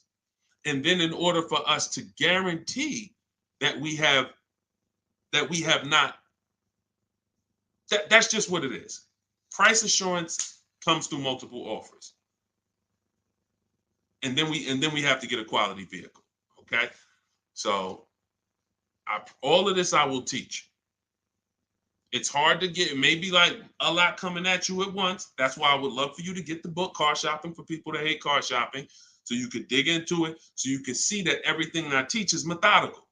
I don't want you trying to remember this. Get the book, take your 75% off for the launch of the book, and then dig in and you'll see, wow, he has this thing set up in systems so that I don't have to be trying to remember what to do. I don't want y'all trying to remember what to do when you're out here shopping for your car. I want you to have a roadmap, a blueprint, and that's what 7 Steps to Saving Time, Money, and Avoiding Dealerships is. Thank you, Curtis. Appreciate it. 10-4. Oh, 10-4. Thank you for the guidance. It's a rare vehicle. If it's a rare vehicle, that's fine, but you don't want to overpay for a rare vehicle. You need to see enough of them to know that you're not overpaying. You don't want to sit there. You know how many people got a rare house? Your value's down. You know, I got a rare house. So if the value is going to be down, think about it. If it's rare buying, then it's rare selling too, which means your market, when you go to sell it, if you go to sell it one day, it's not going to be huge. That's not a car you can sell in 24 hours unless you just want to blow it out price-wise. But in order for you to make sure you don't lose, you got to make sure you buy right. You can't overspend by 10, 15 grand. So just make sure any H1 in this country, you know the price of it. That's all. If I see one over, it could be all the way over on the other side of the country. If I see the price, then I know what the market is. It doesn't matter if it's over there. If they're asking 10 grand less and it's a good car, has great service records, has great title history, has great accident history, doesn't matter. That shows me that's the market price. All right. Thank you, Josie. I'm glad. Enjoy it. You're going to be able to get to any car you want. And you have so many strategies in there for later. If you're buying a used car now, it's in there. If you're going to be leasing, it's in there. If you're going to be buying, you're going to know, all right, man, I want to get a lease for my spouse. Or, hey, you know what? I'm going to get a lease for my kid. Or you just might buy everything. But sometimes you might want to buy brand new. Sometimes you want to buy pre-owned. It's all in there. Different strategies for how you get to below market deals on each one. Uncle John said, who currently has the best lease program? It's no way to tell. Unfortunately, there's no way to tell. You cannot shop. That's the bad part. That's why when we shop, y'all, it takes us about 45 minutes to an hour to find out where the market is on a car, what the best offer is. Once you get good, like I said, if you're doing it the slow way, you could call sales managers. You get one lease price, and then you call a sales manager and see if they can match it or beat it, or beat it rather. But if you want to do it the fast way, I go through the websites. I contact the dealers through the websites, tell them exactly what I want. We do this for 25 dealers, and then you use my scripts of telling them what you want by email, getting the quotes, and you'll know in a matter of an hour, hour and a half, where those offers are, but there's no other way. Because again, great deals aren't advertised. They're not going to advertise great deals. They'll advertise lease offers where they make money. Hey, bring us 35 grand. Bring us 3,500 plus taxes and fees, and your payment's 479 a month. Yeah, but you're putting down 6 grand to get there. And then, no, those are not good deals. You're paying too much for a car you're giving back. So yeah, and so we'll cycle through various topics. We spend a lot. We spent a lot this hour talking about leases, talking about leasing versus purchasing, and hitting a couple things.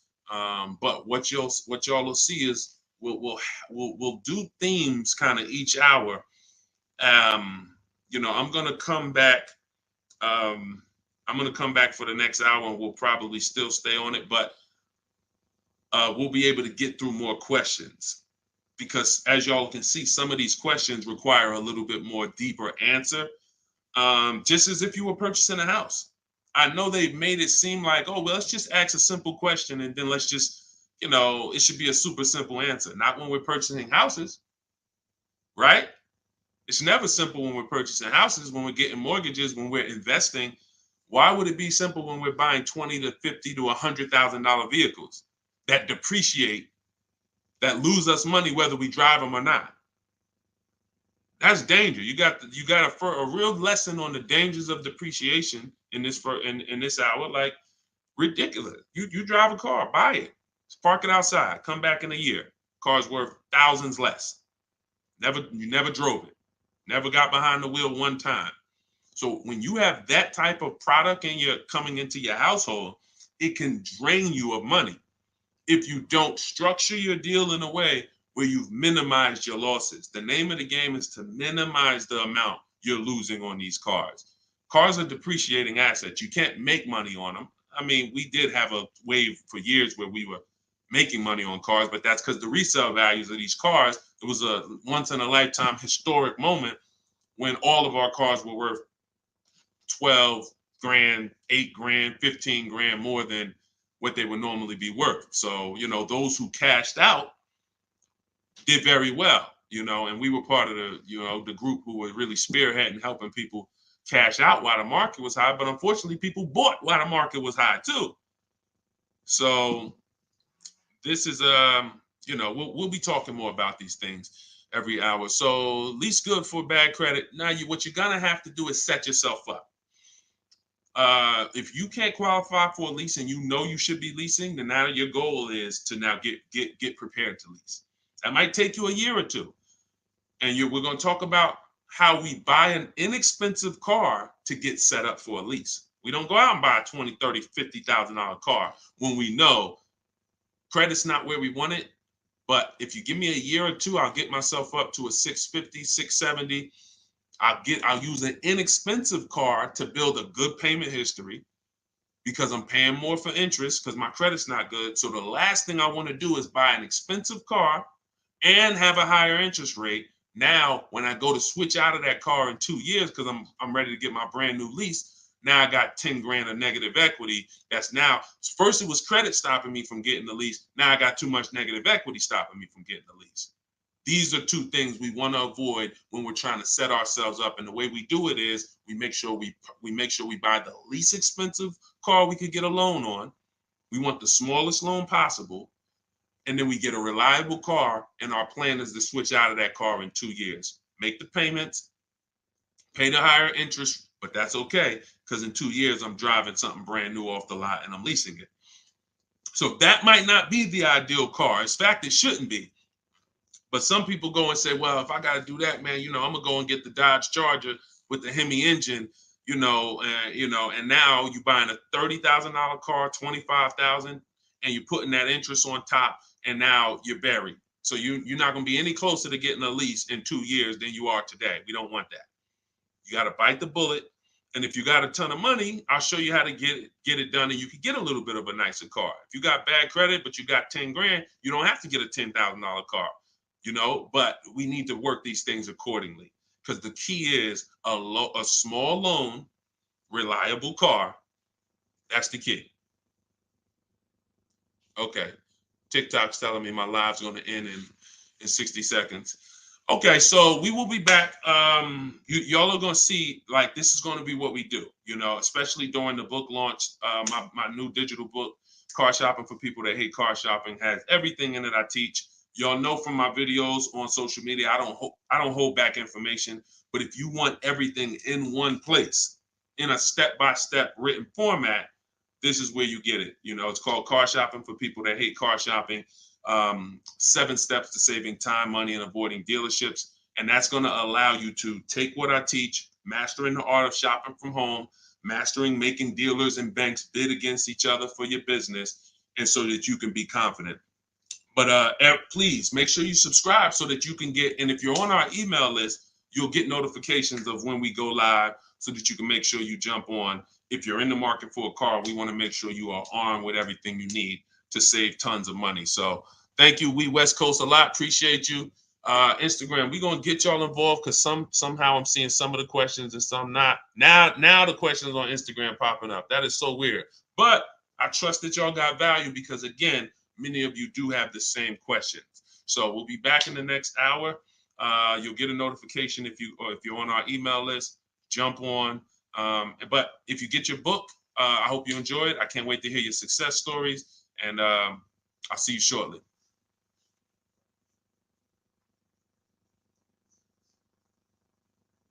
Oh, and if you need the book, it's in my TikTok bio.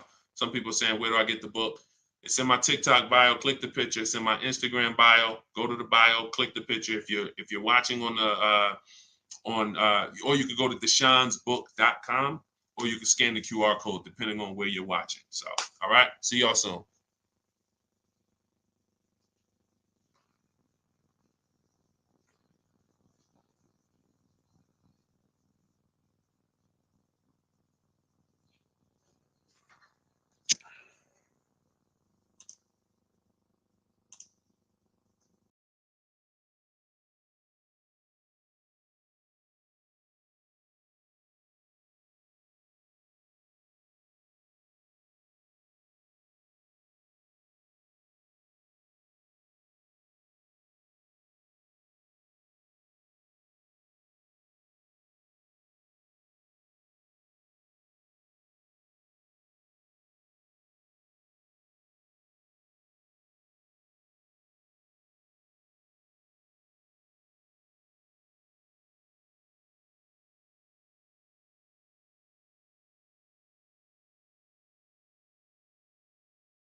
Down a little bit more.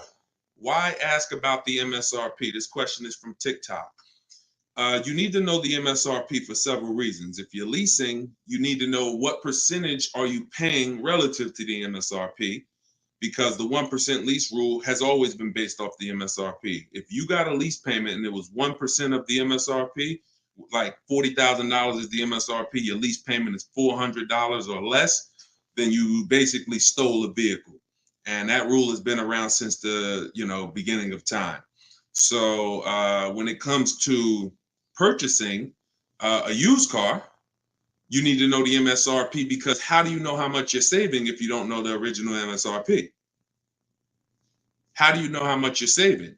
For instance, I bought a pre-owned Infiniti truck a little over a year ago. I paid 31 and change. I knew that the original MSRP was 54,545. Without knowing the MSRP, I wouldn't know how much I was saving off the original. And that's the only thing that's really important when you are shopping for a used car and you're trying to make sure you're getting a great price. There's other things you got to be concerned. There's 2 main things when you're buying a used car. Got to make sure you're getting a great car. You need a quality vehicle. That has nothing to do with price. Then the second thing is you got to make sure you're getting a below market deal and make sure you're paying a great price for it, in which case you must know the MSRP. Great question. Great question. All right, we got Dolan. Dolan will be bringing in questions from all platforms. We're live on TikTok, Instagram, YouTube, and Facebook. So just start typing your questions, and we're going to get to as many as we can in the hour. And, if you have a follow-up question, I'm just going to try to blitz through. So you can certainly throw up the next question whenever you're ready, Dolan. I'm 8K under. My credit is challenged. My car is in danger of getting repossessed. What do I do? All right. This one's also from TikTok. I'm 8K under. What do you mean 8K under? I'm probably underwater. I'm going to assume that means you're underwater, negative equity. If that's the case, then what you want to do is you want to get so you're at negative equity, but then you're also behind on payments. I mean, you got to catch up on the payments. I mean, you could try to refinance. You're going to have a hard time. Negative equity, you can't sell it. If you had positive equity, you could sell it. You gotta make money. It's grind time. Like there's certain things in life where we have bills, and the only situation we can do is pray and go and make money. Without money and bills, anyone's going to, this is a hardship, but this is without money or somebody to help you. I can't think of anything. You have a payment due. So, the best thing you could do right now is to focus on how you can make some money so that you can pay the car. Negative equity isn't the biggest problem. The biggest problem is the car is in danger of being repossessed. If the car gets repossessed, now you got to start over. It's not the end of the world, but you're certainly going to have to start over because you're going to have a repossession on your credit, and you're going to have to buy a car with bad credit. I would be trying to rebuild my credit. That's what I would be trying to do. Make money, and if the car gets taken, you got to start rebuilding your credit. Follow Shonda Martin. She's a great resource on all these platforms. And but yeah, man, money answers to all things. Book of Ecclesiastes. So figure out how to make some money, man. Work overtime, double shift, second job, start a business on the side. As long as it does, you got to make some money. Can't make car payments without money. So go ahead, Dolan. Wish you the best, man. Keep me posted. This one's from Instagram. On a 3-year-old used car, what percentage from original MSRP should I be looking at for a price point? It goes by comparison. You should be comparing. Without something to compare it to, you won't be able to see the actual, what the discount should be. You need something to compare it to. We do these live shows. We got a couple hundred people on here already. The goal is to figure out through comparison shopping what you should be doing and what you should be paying. Hold on one second, y'all.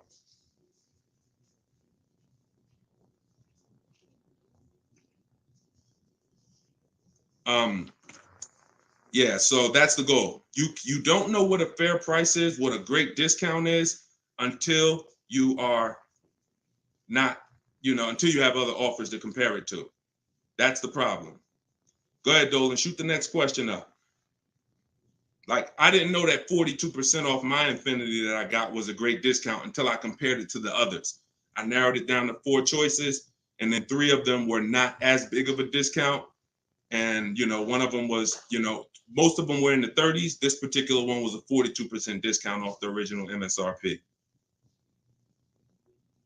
Go ahead, Dolan. Oh, this one's TikTok. How do I get the lease rate down? You always, listen, the only way you're going to get a great lease deal is by comparison offers. You got to get at least 5 offers because 80% of dealers are overpriced. And the only way you're going to see that is by looking at other offers. See, most of the questions y'all are going to find out have to do with you shopping for cars the way you shop for other things in life. You shop for everything else. When we get great deals, it's comparisons. Everything we do is a comparison. Now, the only way you have price assurance is through comparison and knowing. If somebody tells you, we guarantee no one will beat our price, or hey, Walmart says you could buy this item and if you find it at a lower price, we'll match it or we'll beat it. See, that's price assurance. That's comparison. That gives you peace of mind of knowing I'm not overpaying. And the only way for you to bring that same piece, the reason why we're able to, and for those of you, if this is your first time on a live with us, type 1. If you've never been on a live stream with me, type a 1 in the chat. See how many first time people we got. How many people first time? What y'all are going to see is what I'm teaching you to do is shop for cars the way you shop for everything else. Because the way you shop for cars now, you don't shop for anything else like that. Okay, Ronnie, I see you, Stoner Kid. Okay. I see you, Amelia. Okay, Batman, good to see you. Edgar. Okay, Paul, we got a lot of first-time people on here. So what you want to do is start shopping for cars the way you shop for everything else. And we get great deals by comparing offers.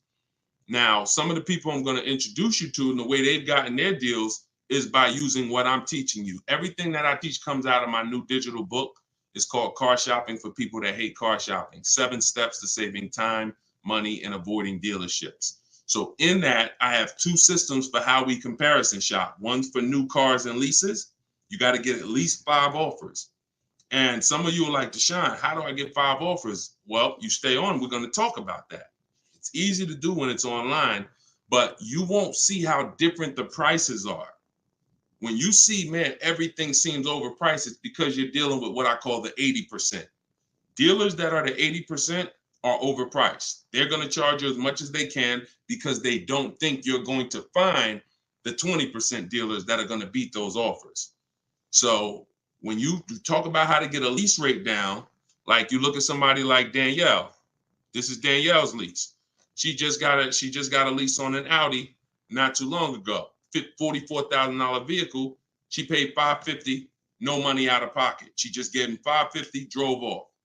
No down payment. So a lot of the things you're going to see, this is the reason why I represent the Unlearn, Relearn brand. Because a lot of what you've been using, you got to unlearn. It's not going to work here. But I'll help you do that. So for the launch of my new book, you can get yours for 75% off in my TikTok bio. It's normally $97. It's 75% off while we're on the broadcast. You got 30 minutes. And Instagram bio, you can get yours. And if you're on YouTube and if you're on Facebook, I'll put the link for you guys. Y'all can get yours. But that's how you get lease rates down. Comparison offers. Making people bid for your business. Stop negotiating, guys, and start making people bid. We'll talk more about that. Go ahead, Dolan. Shoot the next question out. We're taking questions from all platforms, Facebook, Instagram, YouTube, and TikTok. And could everybody who shares invite somebody? If you're a sharer, I appreciate it. I always give, we're trying to figure out something special we could do for the sharers because there's nothing, I told y'all, inbox me. If you got ideas, what could we do to reward or come up with something for the sharers? Because you guys are the people who help us spread this message. I appreciate all the new people, but I want to do something special for the sharers. Please DM me ideas of what we can do because we want to make it a regular part of our broadcast. All right, I see you, Sharice. Thank you. All right, go ahead. This one's from TikTok. Can you ask for additional discounts since you're an educator? See, the problem is if there's a rebate, then you'll get it when you reveal it. If there's a first responder rebate, you can't depend on a dealer to tell you about it. Some of the 80% won't tell you about it. Some of the 80% won't give you the whole thing. If it's a $1,000 rebate, maybe they'll tell you it's $500. We don't trust the 80%. When I was in the dealerships, I saw how the 80% moved. The 20% are the people those are the people you have to find. It's not, you can't just walk in. Unfortunately, there's 17,000 new car dealers in this country. They don't have labels on them. There's not one that say, we're the 20% that beats everyone. You have to find them and you need a great a bidding system. You can do it manually by phone, or you can do it my way by email, copy and paste. So, but you're not going to, it's like people who said, well, I have a GM, I get a special price with Ford. I get a special price with General Motors. You can't depend on the dealer you're dealing with to tell you the special price and to tell you the rebates if they have them. The only way you're going to see it is by getting at least 5 offers, and then you'll be able to reveal who gave you the real offer.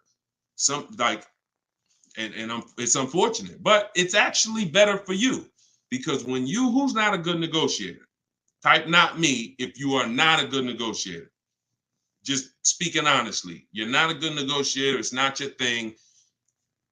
I consider myself to be pretty good, and I won't do it. All right, Danny said not me. Okay. Rai, sorry, I butchered your name. Lovey, okay. This is going to work for everyone who's not a good negotiator. Now, I am a good negotiator, but I won't shop that way. I'm always going to get bids, because if you're negotiating with the 80%, they're so overpriced. Even when they drop down a couple $1,000s, you're still overpaying. That's the whole point. That's why it's best for you to sit at home where you're in control. You can use my way, which is email. We copy and paste. I have a strategy in my book. It's called 25 to 5, where you're going to connect with 25 new car dealers. This is only for buying and leasing new cars. This is not for used cars. I have a different strategy for that. But you're going to sit at home. You're going to connect with 25 dealers online in about 20 minutes. And that's going to get you 5 offers using my scripts, using my replies. Now, the manual way to do it is to pick up the phone, call, and speak to at least 5 sales managers. But you need to get 5 offers. That's the only way you're going to see how much money that the 80% we're trying to overcharge you. Does that make sense? And it goes with the same thing with military discounts. Doesn't matter. Special pricing, employee pricing. You must shop multiple offers, because you can't trust the 80% to actually give you the real numbers. All right. Go ahead, Dolan. Bring the next one in. We're taking questions from all platforms. Did I post that link? The book is not good for used car. Absolutely. That's just my system. You're going to hear me talk about 2 systems of shopping multiple offers and options. One's for new cars and leases. That's called the 25 to 5. One's for used cars. That's called the multiple marketplace strategy. When we shop for used cars, we have a different strategy. You must shop for your best used car offer in a different way than your new cars. It's very different. They're both in my book. Y'all will hear me talk about them on my videos, on my social media videos if you've seen them, and you'll hear me talking about them on the live. 2 totally different shopping strategies based on your goal. All right, this one's from Instagram. When you walk into a dealership, the salesman comes at you right away. Can you tell him you're just looking for now, and I'll come get you when I see something? Of course you can. So using what I'm telling you, you should not spend more than 30 minutes in a car dealership ever. Tons of people that you'll see, the more you stick around this broadcast and the more you learn and the more you see our community over here. We've been doing this for 3 years, teaching the public. We've got 1,700 people we've worked with personally, a couple thousand books. People are using this stuff. It's not just the saving of money, it's time. You shouldn't be in a dealership if you're not there to test drive, or if you're not, see, we have something we call shopping, not buying. Very different. That's actually step 4 in my book. There's 7 steps. The last step is delivery. Step 4 is something I call shopping, not buying. You have to learn, if you're going to enjoy shopping and take control of your car deals the way I want you to, that when you are shopping, you are deciding what you want. That's shopping, deciding what you want. You can get your copy of the book in my TikTok bio. Everybody got 30 minutes to get it for 75% off. Somebody on TikTok said, how do I get the book? It's in my TikTok bio. If you're on Facebook or YouTube, you can scan the QR code, or you can go to deshonsbook.com. If you're on Instagram, you can go to my Instagram bio. It's normally $97, but it's part of our official launch. You can get yours for 75% off. So when you are there with a purpose, which means no one can actually talk you into something, because you're clear on what you're here for. I'm here to see what I like. I'm here to decide what I want. I got my kids with me. I'm here to see how this vehicle is it comfortable? This is only for new cars and leases. We don't test drive used cars until the end. That's a different thing. And I'm answering questions specifically. So when someone asks about a used car test drive, we'll talk about that. For those of you who are leasing and buying new cars, we are there to test drive and decide what we want. That is it. We do not talk numbers in the dealership. Listen, I want y'all to remember this. You will never, using what I'm telling you, you will never talk numbers in the dealership. If you are coming there to see a used car, the deal is made already before you get there.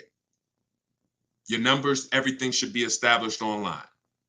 That's the multiple marketplace. There's a very simple process that you can follow for shopping for used cars. By the time you walk in the deal, who's ever had a dealership that they had to walk out of?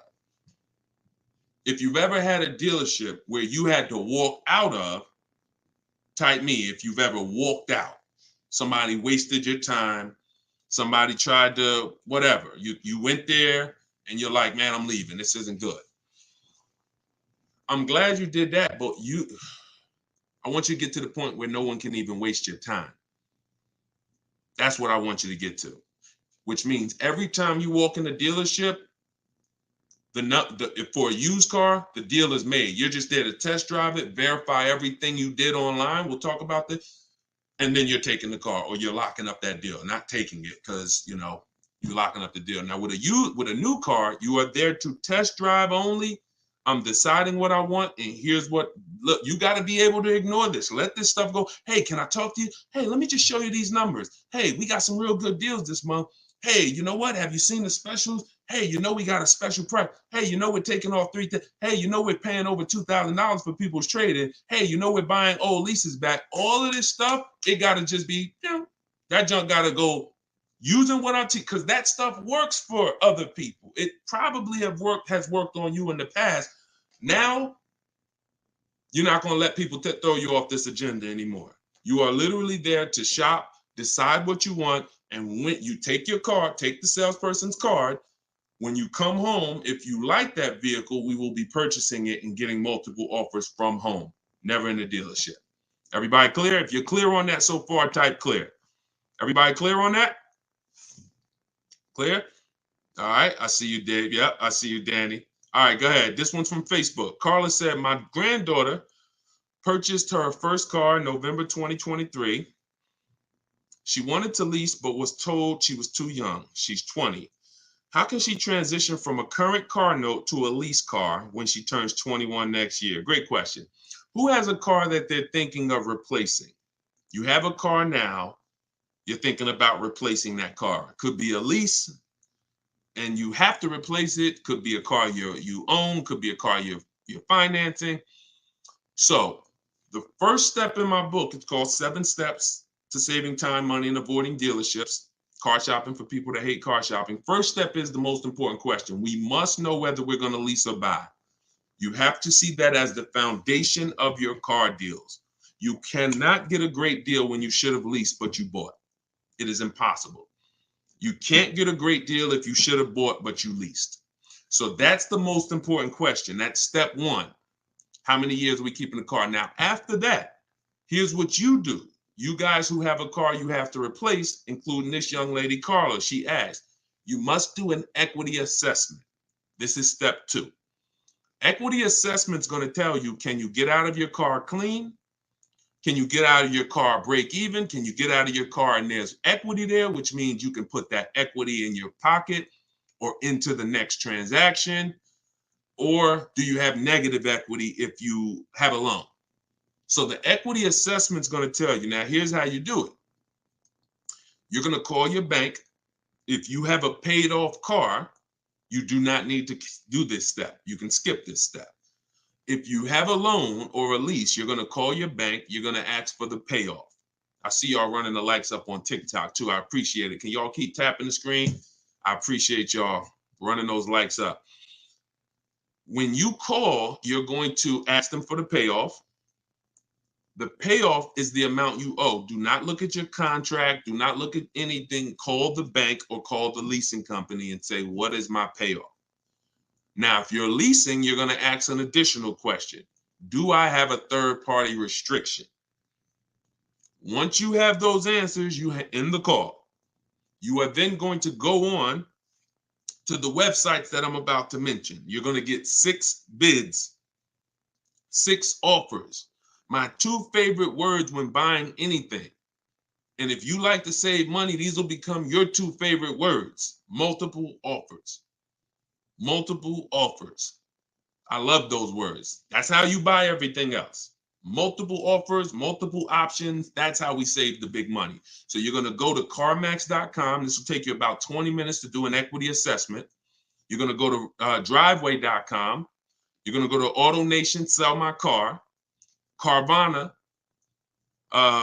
Kelly's Blue Book, Instant Cash Offer, and Car Guru, Sell My Car.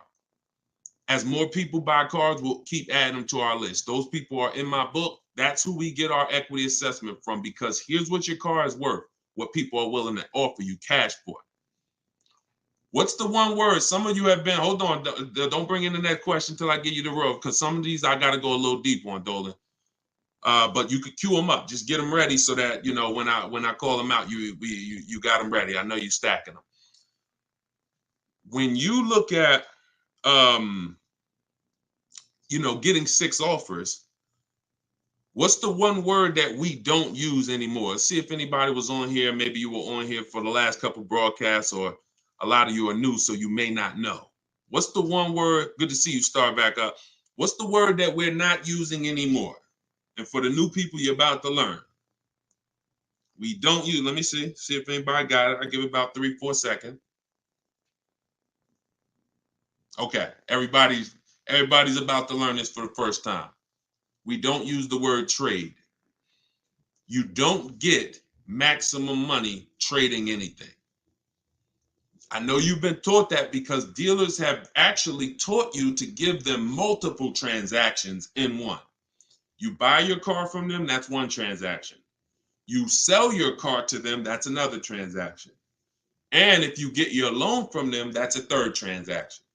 All of these are separate transactions. And how big is the money in them? I'll break it down to you like this. You can actually there are companies that only want to lend you money. They don't sell cars. That's how much money is in loans. There's companies and people who just want to buy your car. They don't want to sell your car. That's how much money is in buying cars. So somebody just said trading is convenient, though. If you want to conveniently lose $2,000 or $3,000 because you want to save 30 minutes, then be my guest. I'm talking to the people who are like, Deshone, that's not my thing. And I'm not talking about a private party sale. We're not talking about listing the car on Facebook. We're talking about going to people. All those companies I just named, they literally have a short inspection process and they cut you a check. I sold my lease to CarMax. They won the bid 2 years ago. I walked out with a check. I was there for 45 minutes. Then I brought my parents down because they won the bid for their Mazda. They they taught you that, oh, anything else besides what we're telling you to do is going to be hard.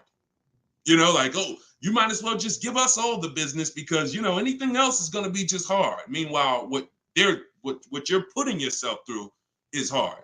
So that's how you do the equity assessment. Now, if you do have a lease, when you go on those websites, there's a question there. It's going to say, is the car owned, financed, or leased? You want to put owned because you just want the true value. And when you put lease, it triggers something on their websites. Don't worry about that. If you don't have a third-party restriction, you can sell direct to anyone. If you have a third-party restriction, you're going to take those offers, and then we're going to call used car managers because the third-party restriction does not say you can't sell. It says you must sell to a brand of the same dealer, a dealer of the same brand. So if you have a Nissan, you must sell to a Nissan dealer. Here's what that doesn't mean. Go walk into one Nissan dealer. We get bids, we speak to at least 3 to 5 used car managers, we get bids. Are y'all starting to get the sense that everything we do is a bid? And the only way you're going to see how much money you've been losing by not getting multiple offers is to get multiple offers. Everyone I've been working with says, Deshone, there's no way that I would have known how much money was in these car transactions until I started getting multiple offers from home. We don't do this by getting in our car and driving from place to place. We do this by sitting at home and using what online. Shoot the next question in. All right. And we're taking questions from all 4 platforms. So just keep typing them. We'll get through as many as we can in the hour. Erica, this one's from YouTube. I purchased a used vehicle from the dealership and 2 weeks later they call me and ask me to bring it back because the previous owner wanted it back. Can they do that? Mm.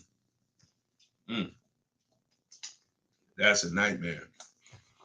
Mm.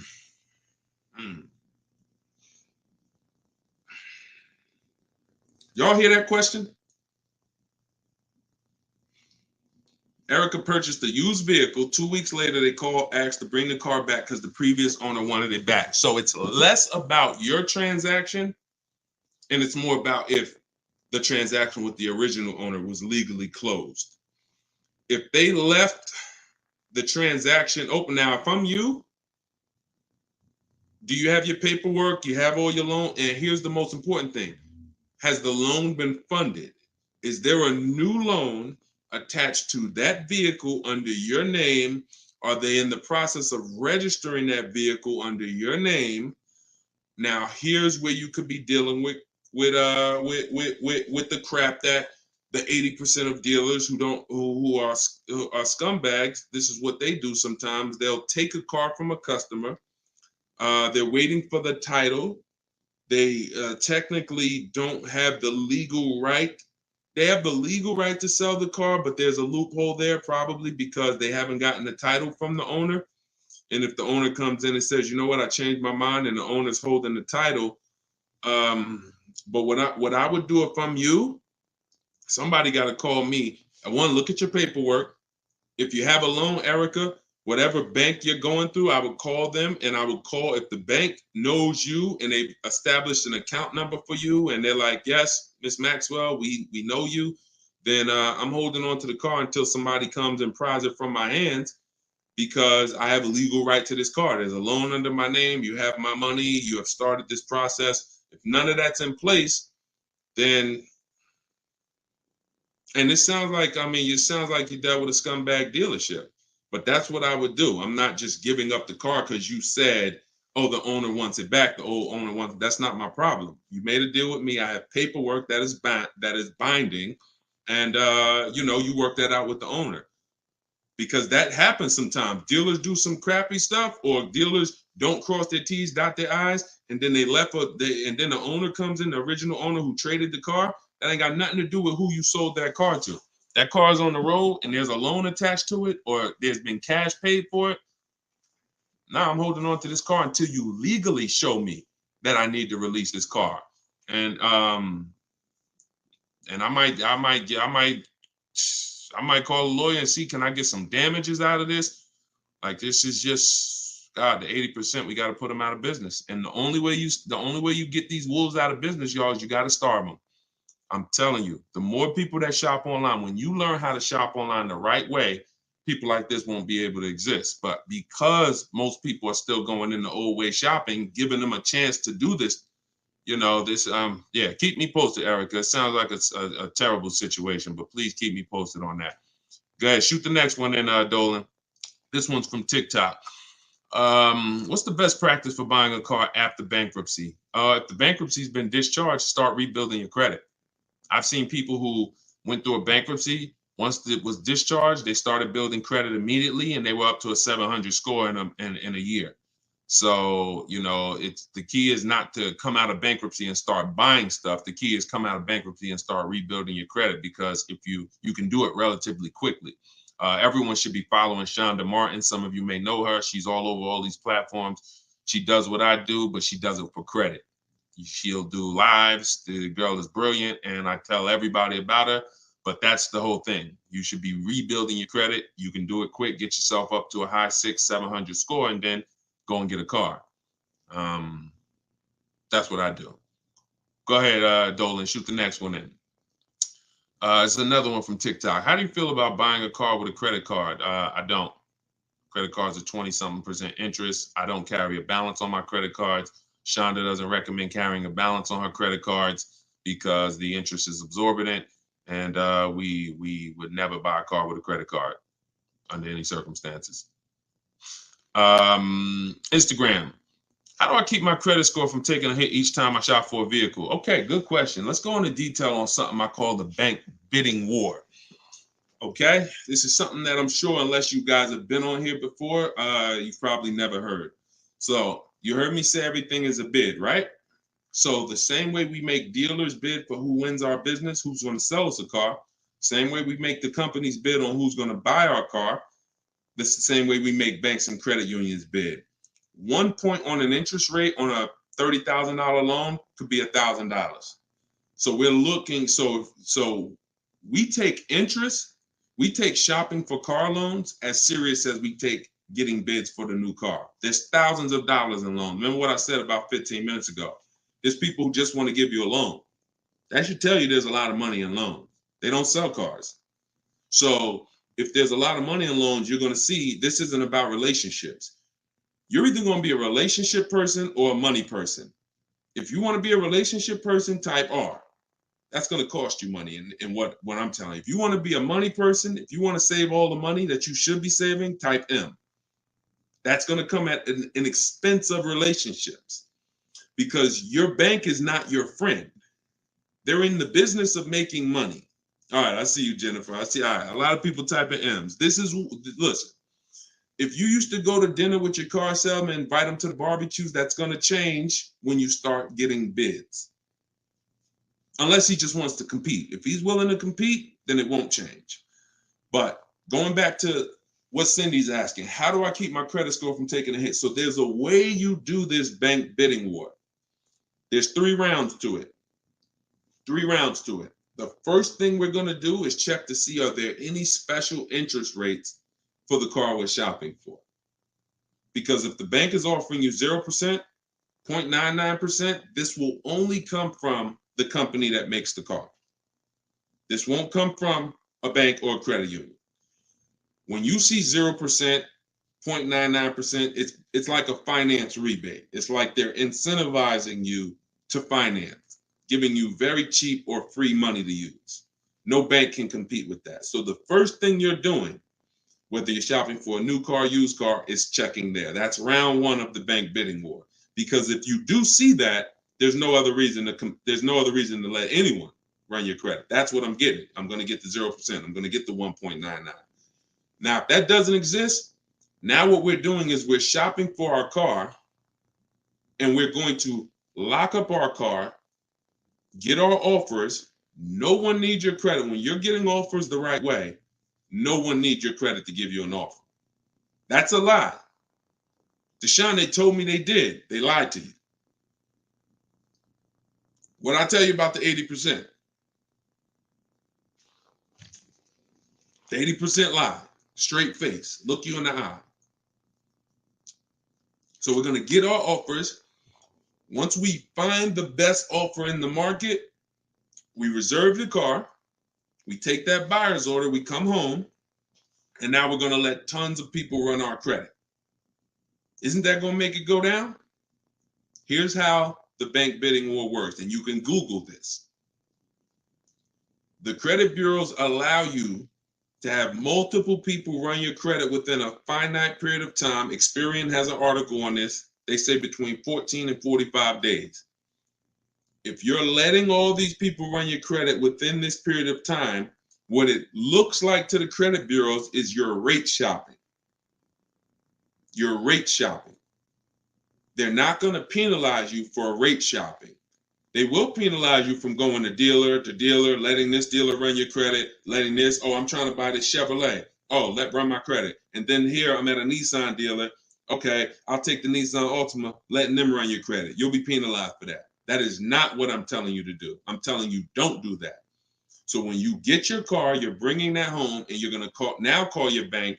You're going to now call your credit union or go on their online portals and you're going to go to every online lender. I have some listed in my book, Lightstream, Community Credit Union, and you're going to let all these people make offers for you. Because who's seen a case? This is another reason this works so well.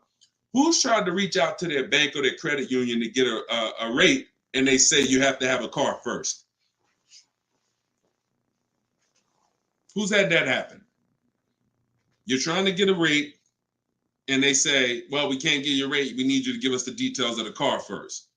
So now you're trying to make up what you think you're looking for. Yeah, I'm looking for. No, it's because it's not designed to work that way. It's designed to work where you get your paperwork, get your buyer's order, has all the numbers on there, has the year, the make, the model, what you're paying, how much you need to borrow, and then you're calling your banks and credit unions. This is round 2 of the bank bidding war. So you're going to let all those people go and compete. Now, whoever wins that round, you're going to call the dealer the next day and you're going to say, hey, I got 6.29 from my credit union. But if you guys can beat it, then I'll do the deal with you. This makes the whole price. See, everything I'm telling you to do, if you follow what I'm telling you, the process is easy. You never got to lie. All of those people who taught you how to buy cars and you got to lie, don't tell them you got to trade, don't tell them this, you'll never hear me teach you. You don't have to lie.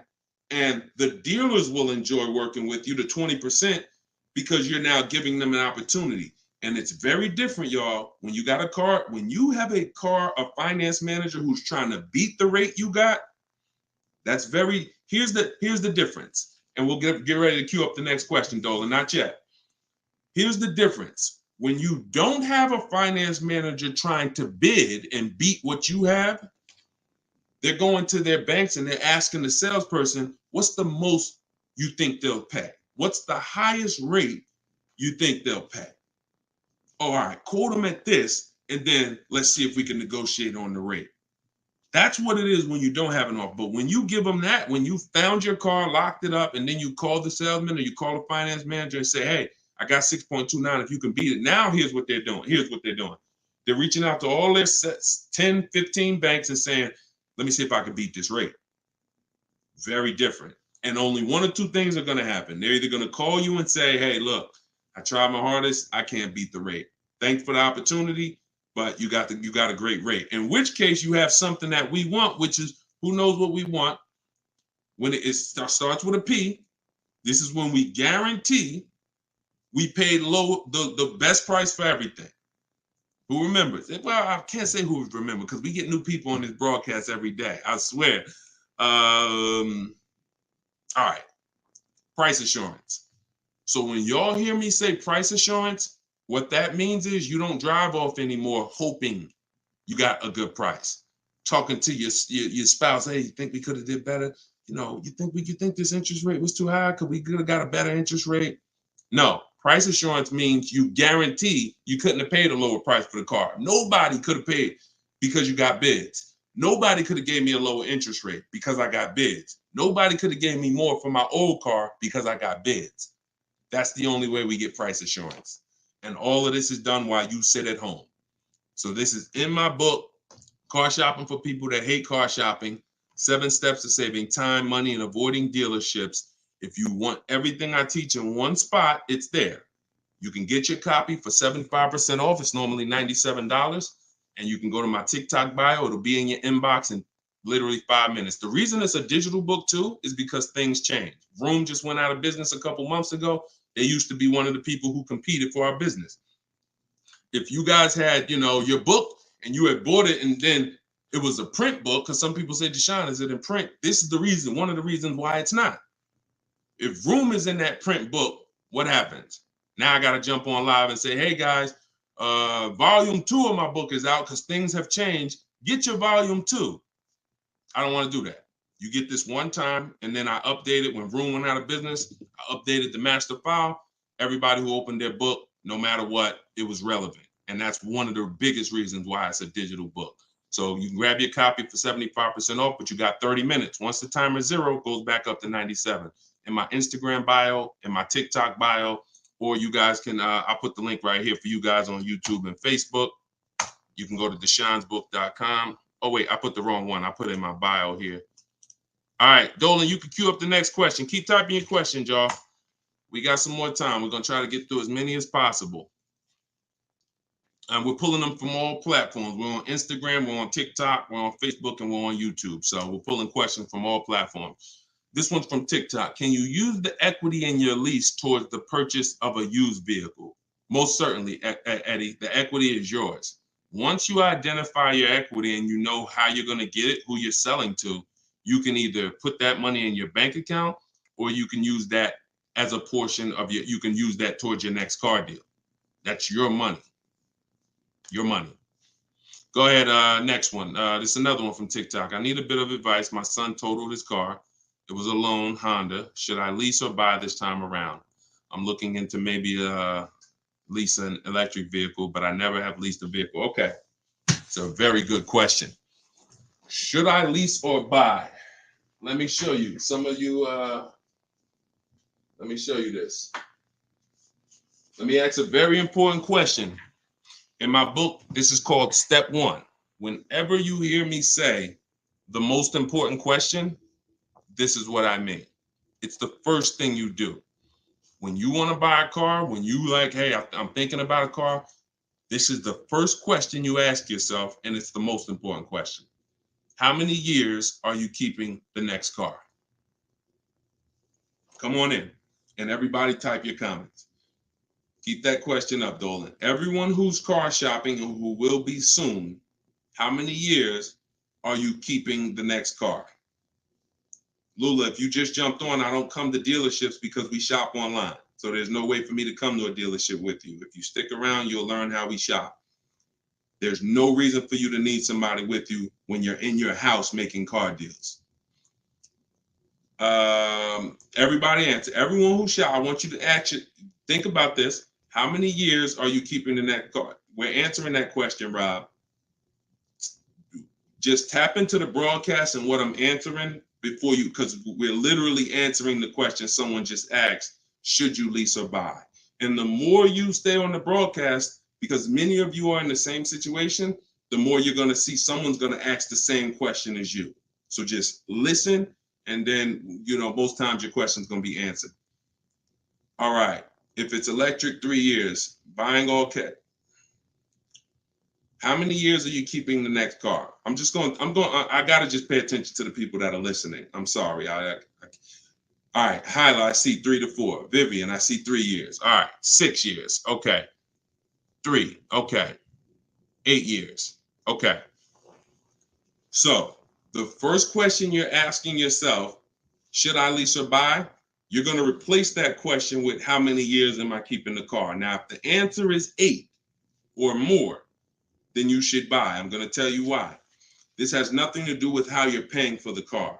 A lot of you may get attached to, if I'm paying cash, does that change anything? If I'm getting it doesn't, because the expense that you need to avoid that's losing you the most money is what I call the unseen expense. It's depreciation. So let me break this down for you very quickly. If you have a $35,000 car, you buy it today, what is that car worth a year from now? Even if you don't drive it, you got a $35,000 car outside in your driveway right now, brand new car. What is it worth a year from now? You didn't drive it 1 mile. Is it worth 35? Is it worth 35? No. Let's go deeper on depreciation, because now we're starting to see with that first question. I'm going to ask you some more. You have to see this is the unseen expense. You buy a car today for 35, you take it back to the dealer in 3 days. Is it worth 35? No. So what does that tell you? There's some expense there, whether you buy or lease. Many of you have been taught, I could just buy a car because I could drive as much as I want. Let's throw another one in there. You buy a car today for 35, you put 30,000 miles on it. Isn't it worth much less a year from now? So this is the unseen expense, and this is how it's working against you. You got to look at depreciation like this. See this curve? This is where you are the day you buy the car. This is what you pay for it. This is how it's dropping over 5-6 years. So now the beautiful thing is long-term owners who has a car outside that they've had for more than 8 years. Type me. Some of you might have been 10 years. Some of you might have been 20 years. This is what you have to see.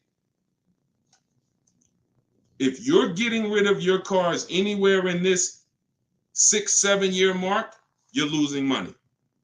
It's no way. It's no way you can replace something you bought and it's dropping like this But here's the beautiful thing. For those of you who are like, look, I had my car for 12 years. I had my car for 8 years. I had my car for 10 years, 16 years. This is where you're at. That's how your car is losing value. See, the car you have that you've had outside for 10 years, what it's worth today, a year from now, isn't it going to be worth about the same thing? Right? Talking to you long-term owners who keep your cars, you're winning. See, because you've reached the reward. You've reached the reward for buying. The reward for buying is to get to the stage where your car a year from now is going to be worth about the same of what it's worth now. Now, that's when you should be buying. If your goal isn't to get to that level, you should not be buying. You should be shopping for lease deals. Because there's only two ways to beat depreciation. What I just said, and some of you might be saying, Deshone, I can't, I'm not keeping a car that long. You should not be buying cars. You're not getting to that level. You're not getting to the winning. The winning is that. Got a car outside, paid off, barely losing value. It was worth $9,500 last year. It's worth $9,000 this year. That's the reward. Now, for those of you on the other side, if you're on the other side, you should be leasing. And I'm going to show you how drastic it is of a difference when you should be leasing, but you're buying. I'm going to show you that there's no way for you to get a great deal if you are buying when you should be leasing.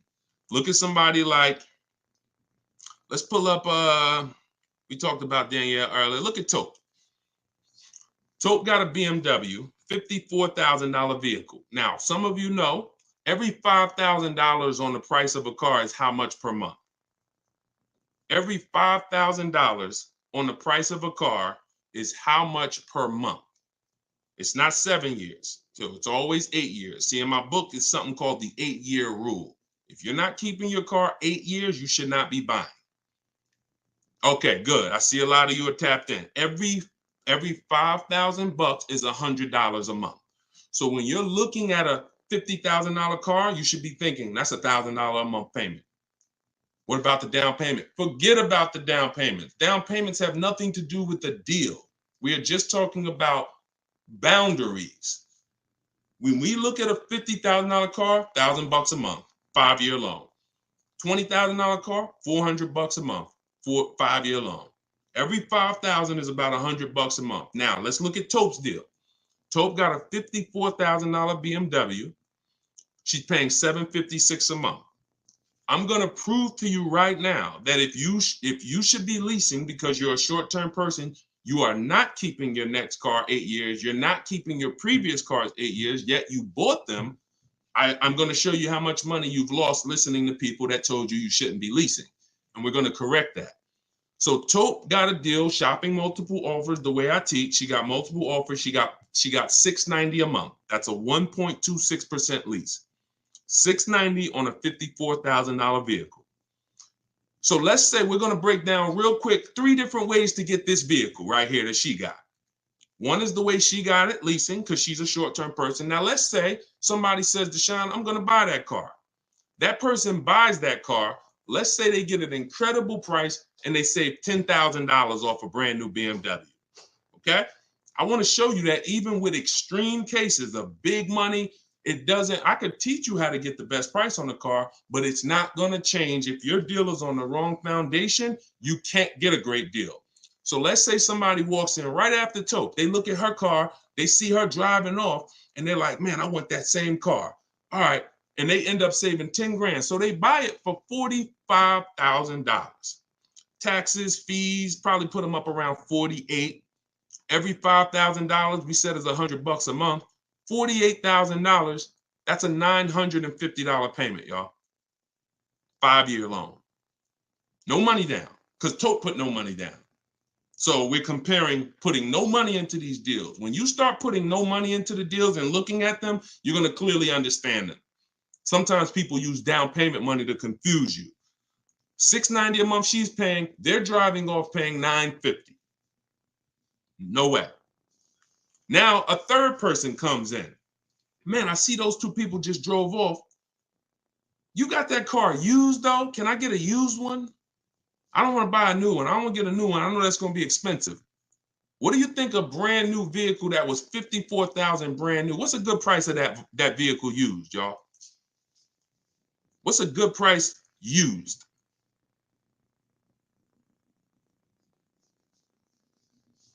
I want to hear.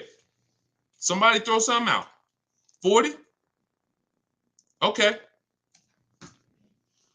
40? I'm gonna take the lowest number. This is how it's going. I mean, it's not gonna be 30. Okay, a $54,000 vehicle. You're not. Let's take 21. Okay. No, all right. I can't. We gotta use like real answers. So you're not getting a $54,000 vehicle. Oh, maybe I should preface 3 years old, right? Let's say 35. Let's say 35, right? That's pretty conservative. 54,000 new. They find one for a great price. It's a used car. They get it for 35. Every $5,000, $100 a month. What's the car payment? 700. 700. So you have Tope, who's driving off in a brand new BMW, $690 a month. You got the person who bought thinking it saved $10,000, got an incredible discount, $950. And then you got the person who got a 3-year-old BMW. Warranty will be up next year. They're going to be on their own. They're paying $700. That's what I mean. I told you I was going to make it very clear for you that when you should be leasing, you cannot get a great deal. I don't care how much money you save off the car. I don't care if you buy a used one. When you should be shopping for great lease deals, you're not a long-term person. Now, here's where both of those people can beat Tope. Both of those people can keep their cars 8 years, long-term, pay the cars off. Now, we see them down the line, and now they're winning. And it's not that Tope is losing, it's just that they've all won now. Everything when you purchase cars, when you get to this stage, if a person bought that car and they're at this stage now, I had this BMW for 8, 9, 10 years, and it's not losing any value anymore. Oh, you won. That's the reward for buying. But if you're not going to get there, you're losing by not leasing. That's the leasing versus buying. I call that the most important question. It's the first question. When you open my book, it's step 1. How many years are you keeping the next car? That is the first thing you ask yourself because it's the foundation of your car deals. So everything that I'm teaching you is out of my new digital book, Car Shopping for People That Hate Car Shopping. 7 steps to saving time, money, and avoiding dealerships. Step 1 is the most important question. Step 7 is delivery. So by the time you get to step 7, you're either having your car delivered or you're picking it up. This is not a book you read and then you go take a test on it. This is an action guide that gets you closer and closer to your vehicle. And when you get to step 7, you're taking delivery. So you can get it for 75% off. Get your copy. Get your 75% off in my TikTok bio, in my Instagram bio. It'll be in your inbox in literally 5 minutes. If you're on YouTube or Facebook, you can scan the QR code or you can go to Deshone'sBook.com. All right. I love talking about this. Go ahead, Dolan. We probably got time for 2 more. Bring in 2 more, Dolan. Bring in the next one. And then we'll wrap. Yep.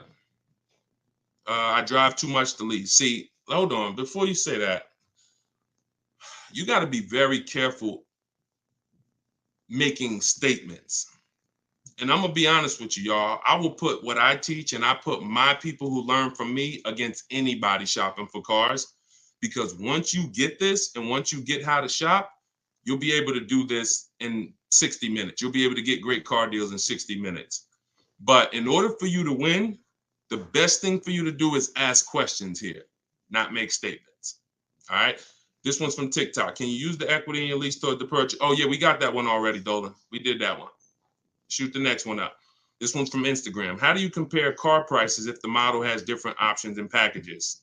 Are you talking about new cars? Or are you talking about used cars? Let's just break down them both. How do you compare car prices if the model has different options and packages? The way we compare lease offers, we look at them from percentages. See, prices can change, but percentages don't. If I got a $40,000 vehicle and I'm paying under 400, that's a 1% lease. We call that a steal. If somebody offers me a $42,000 car, if it's 1%, then that's $420. That's why we go by percentages. Same thing with used cars. When we're looking at a used car, I need to know what the original MSRP was. I'm going to get this from the Carfax. I'm going to get this from, there's a site called With Clutch. Carfax has an agreement with a couple manufacturers where they have the window sticker there. So I'm going to get I'm not going to buy a used car, and I would never recommend you buy a used car without knowing the original MSRP, because we want to look at the discount percentage. So example, my Infiniti truck I bought, it was $54,000 brand new. The other three that I was looking at, one was 52, one was 48, one was 46. So when I compared the discount off of the new price, this one had the greatest discount off the new price. Therefore, it was the best offer.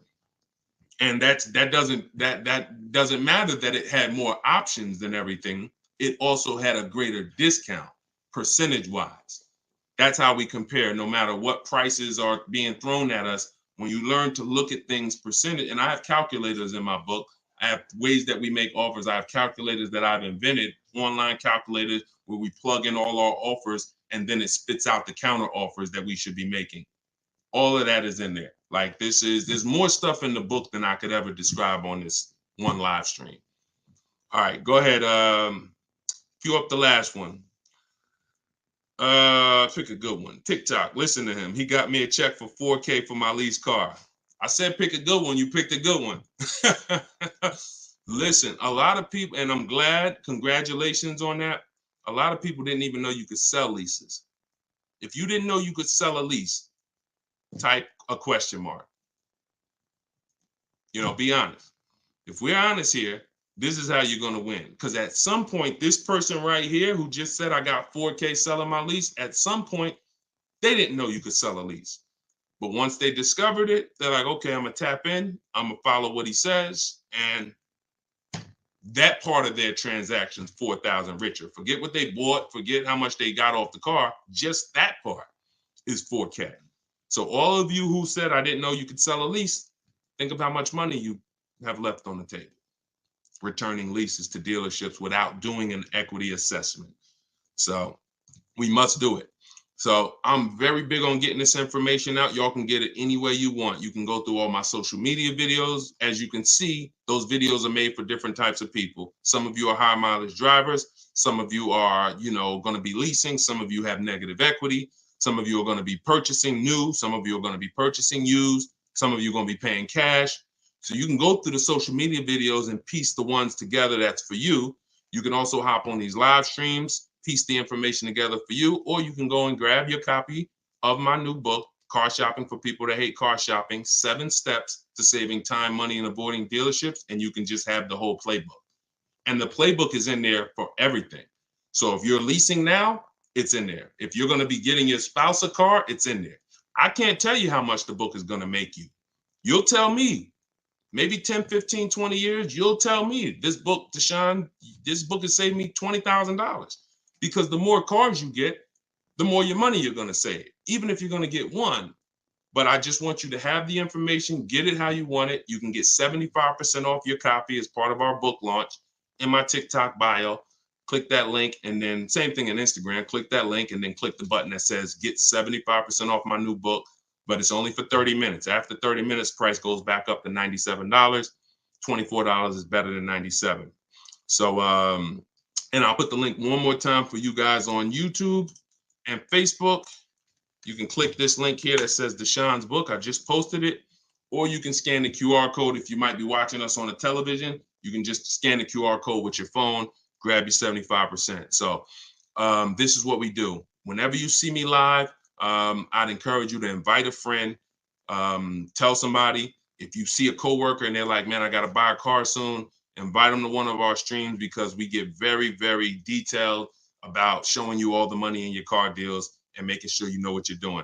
Please, if you're not subscribed to us on YouTube, we got a lot of things coming to YouTube. We're going to be time stamping these questions in future episodes so that you can easily navigate through previous episodes and find your answers. So everything is Deshone the Auto Advisor. Make sure you subscribe to YouTube because we got a lot of stuff coming there. But Other than that, have a great day. I'll see y'all in the next broadcast. Everyone who got the book, use it, win with it, and make sure you DM me or email me your success stories. I want to see your deals. Email me your deals, not just your cars. You're going to love it. Once you start making deals and you're confident with the money, you're going to be so excited about sharing the numbers, you might forget to tell me what car you got. You know, Deshone, look at this price I just got. Oh, by the way, it was on this car. You know, so that's what we want. All right. God bless y'all. I'll see you soon.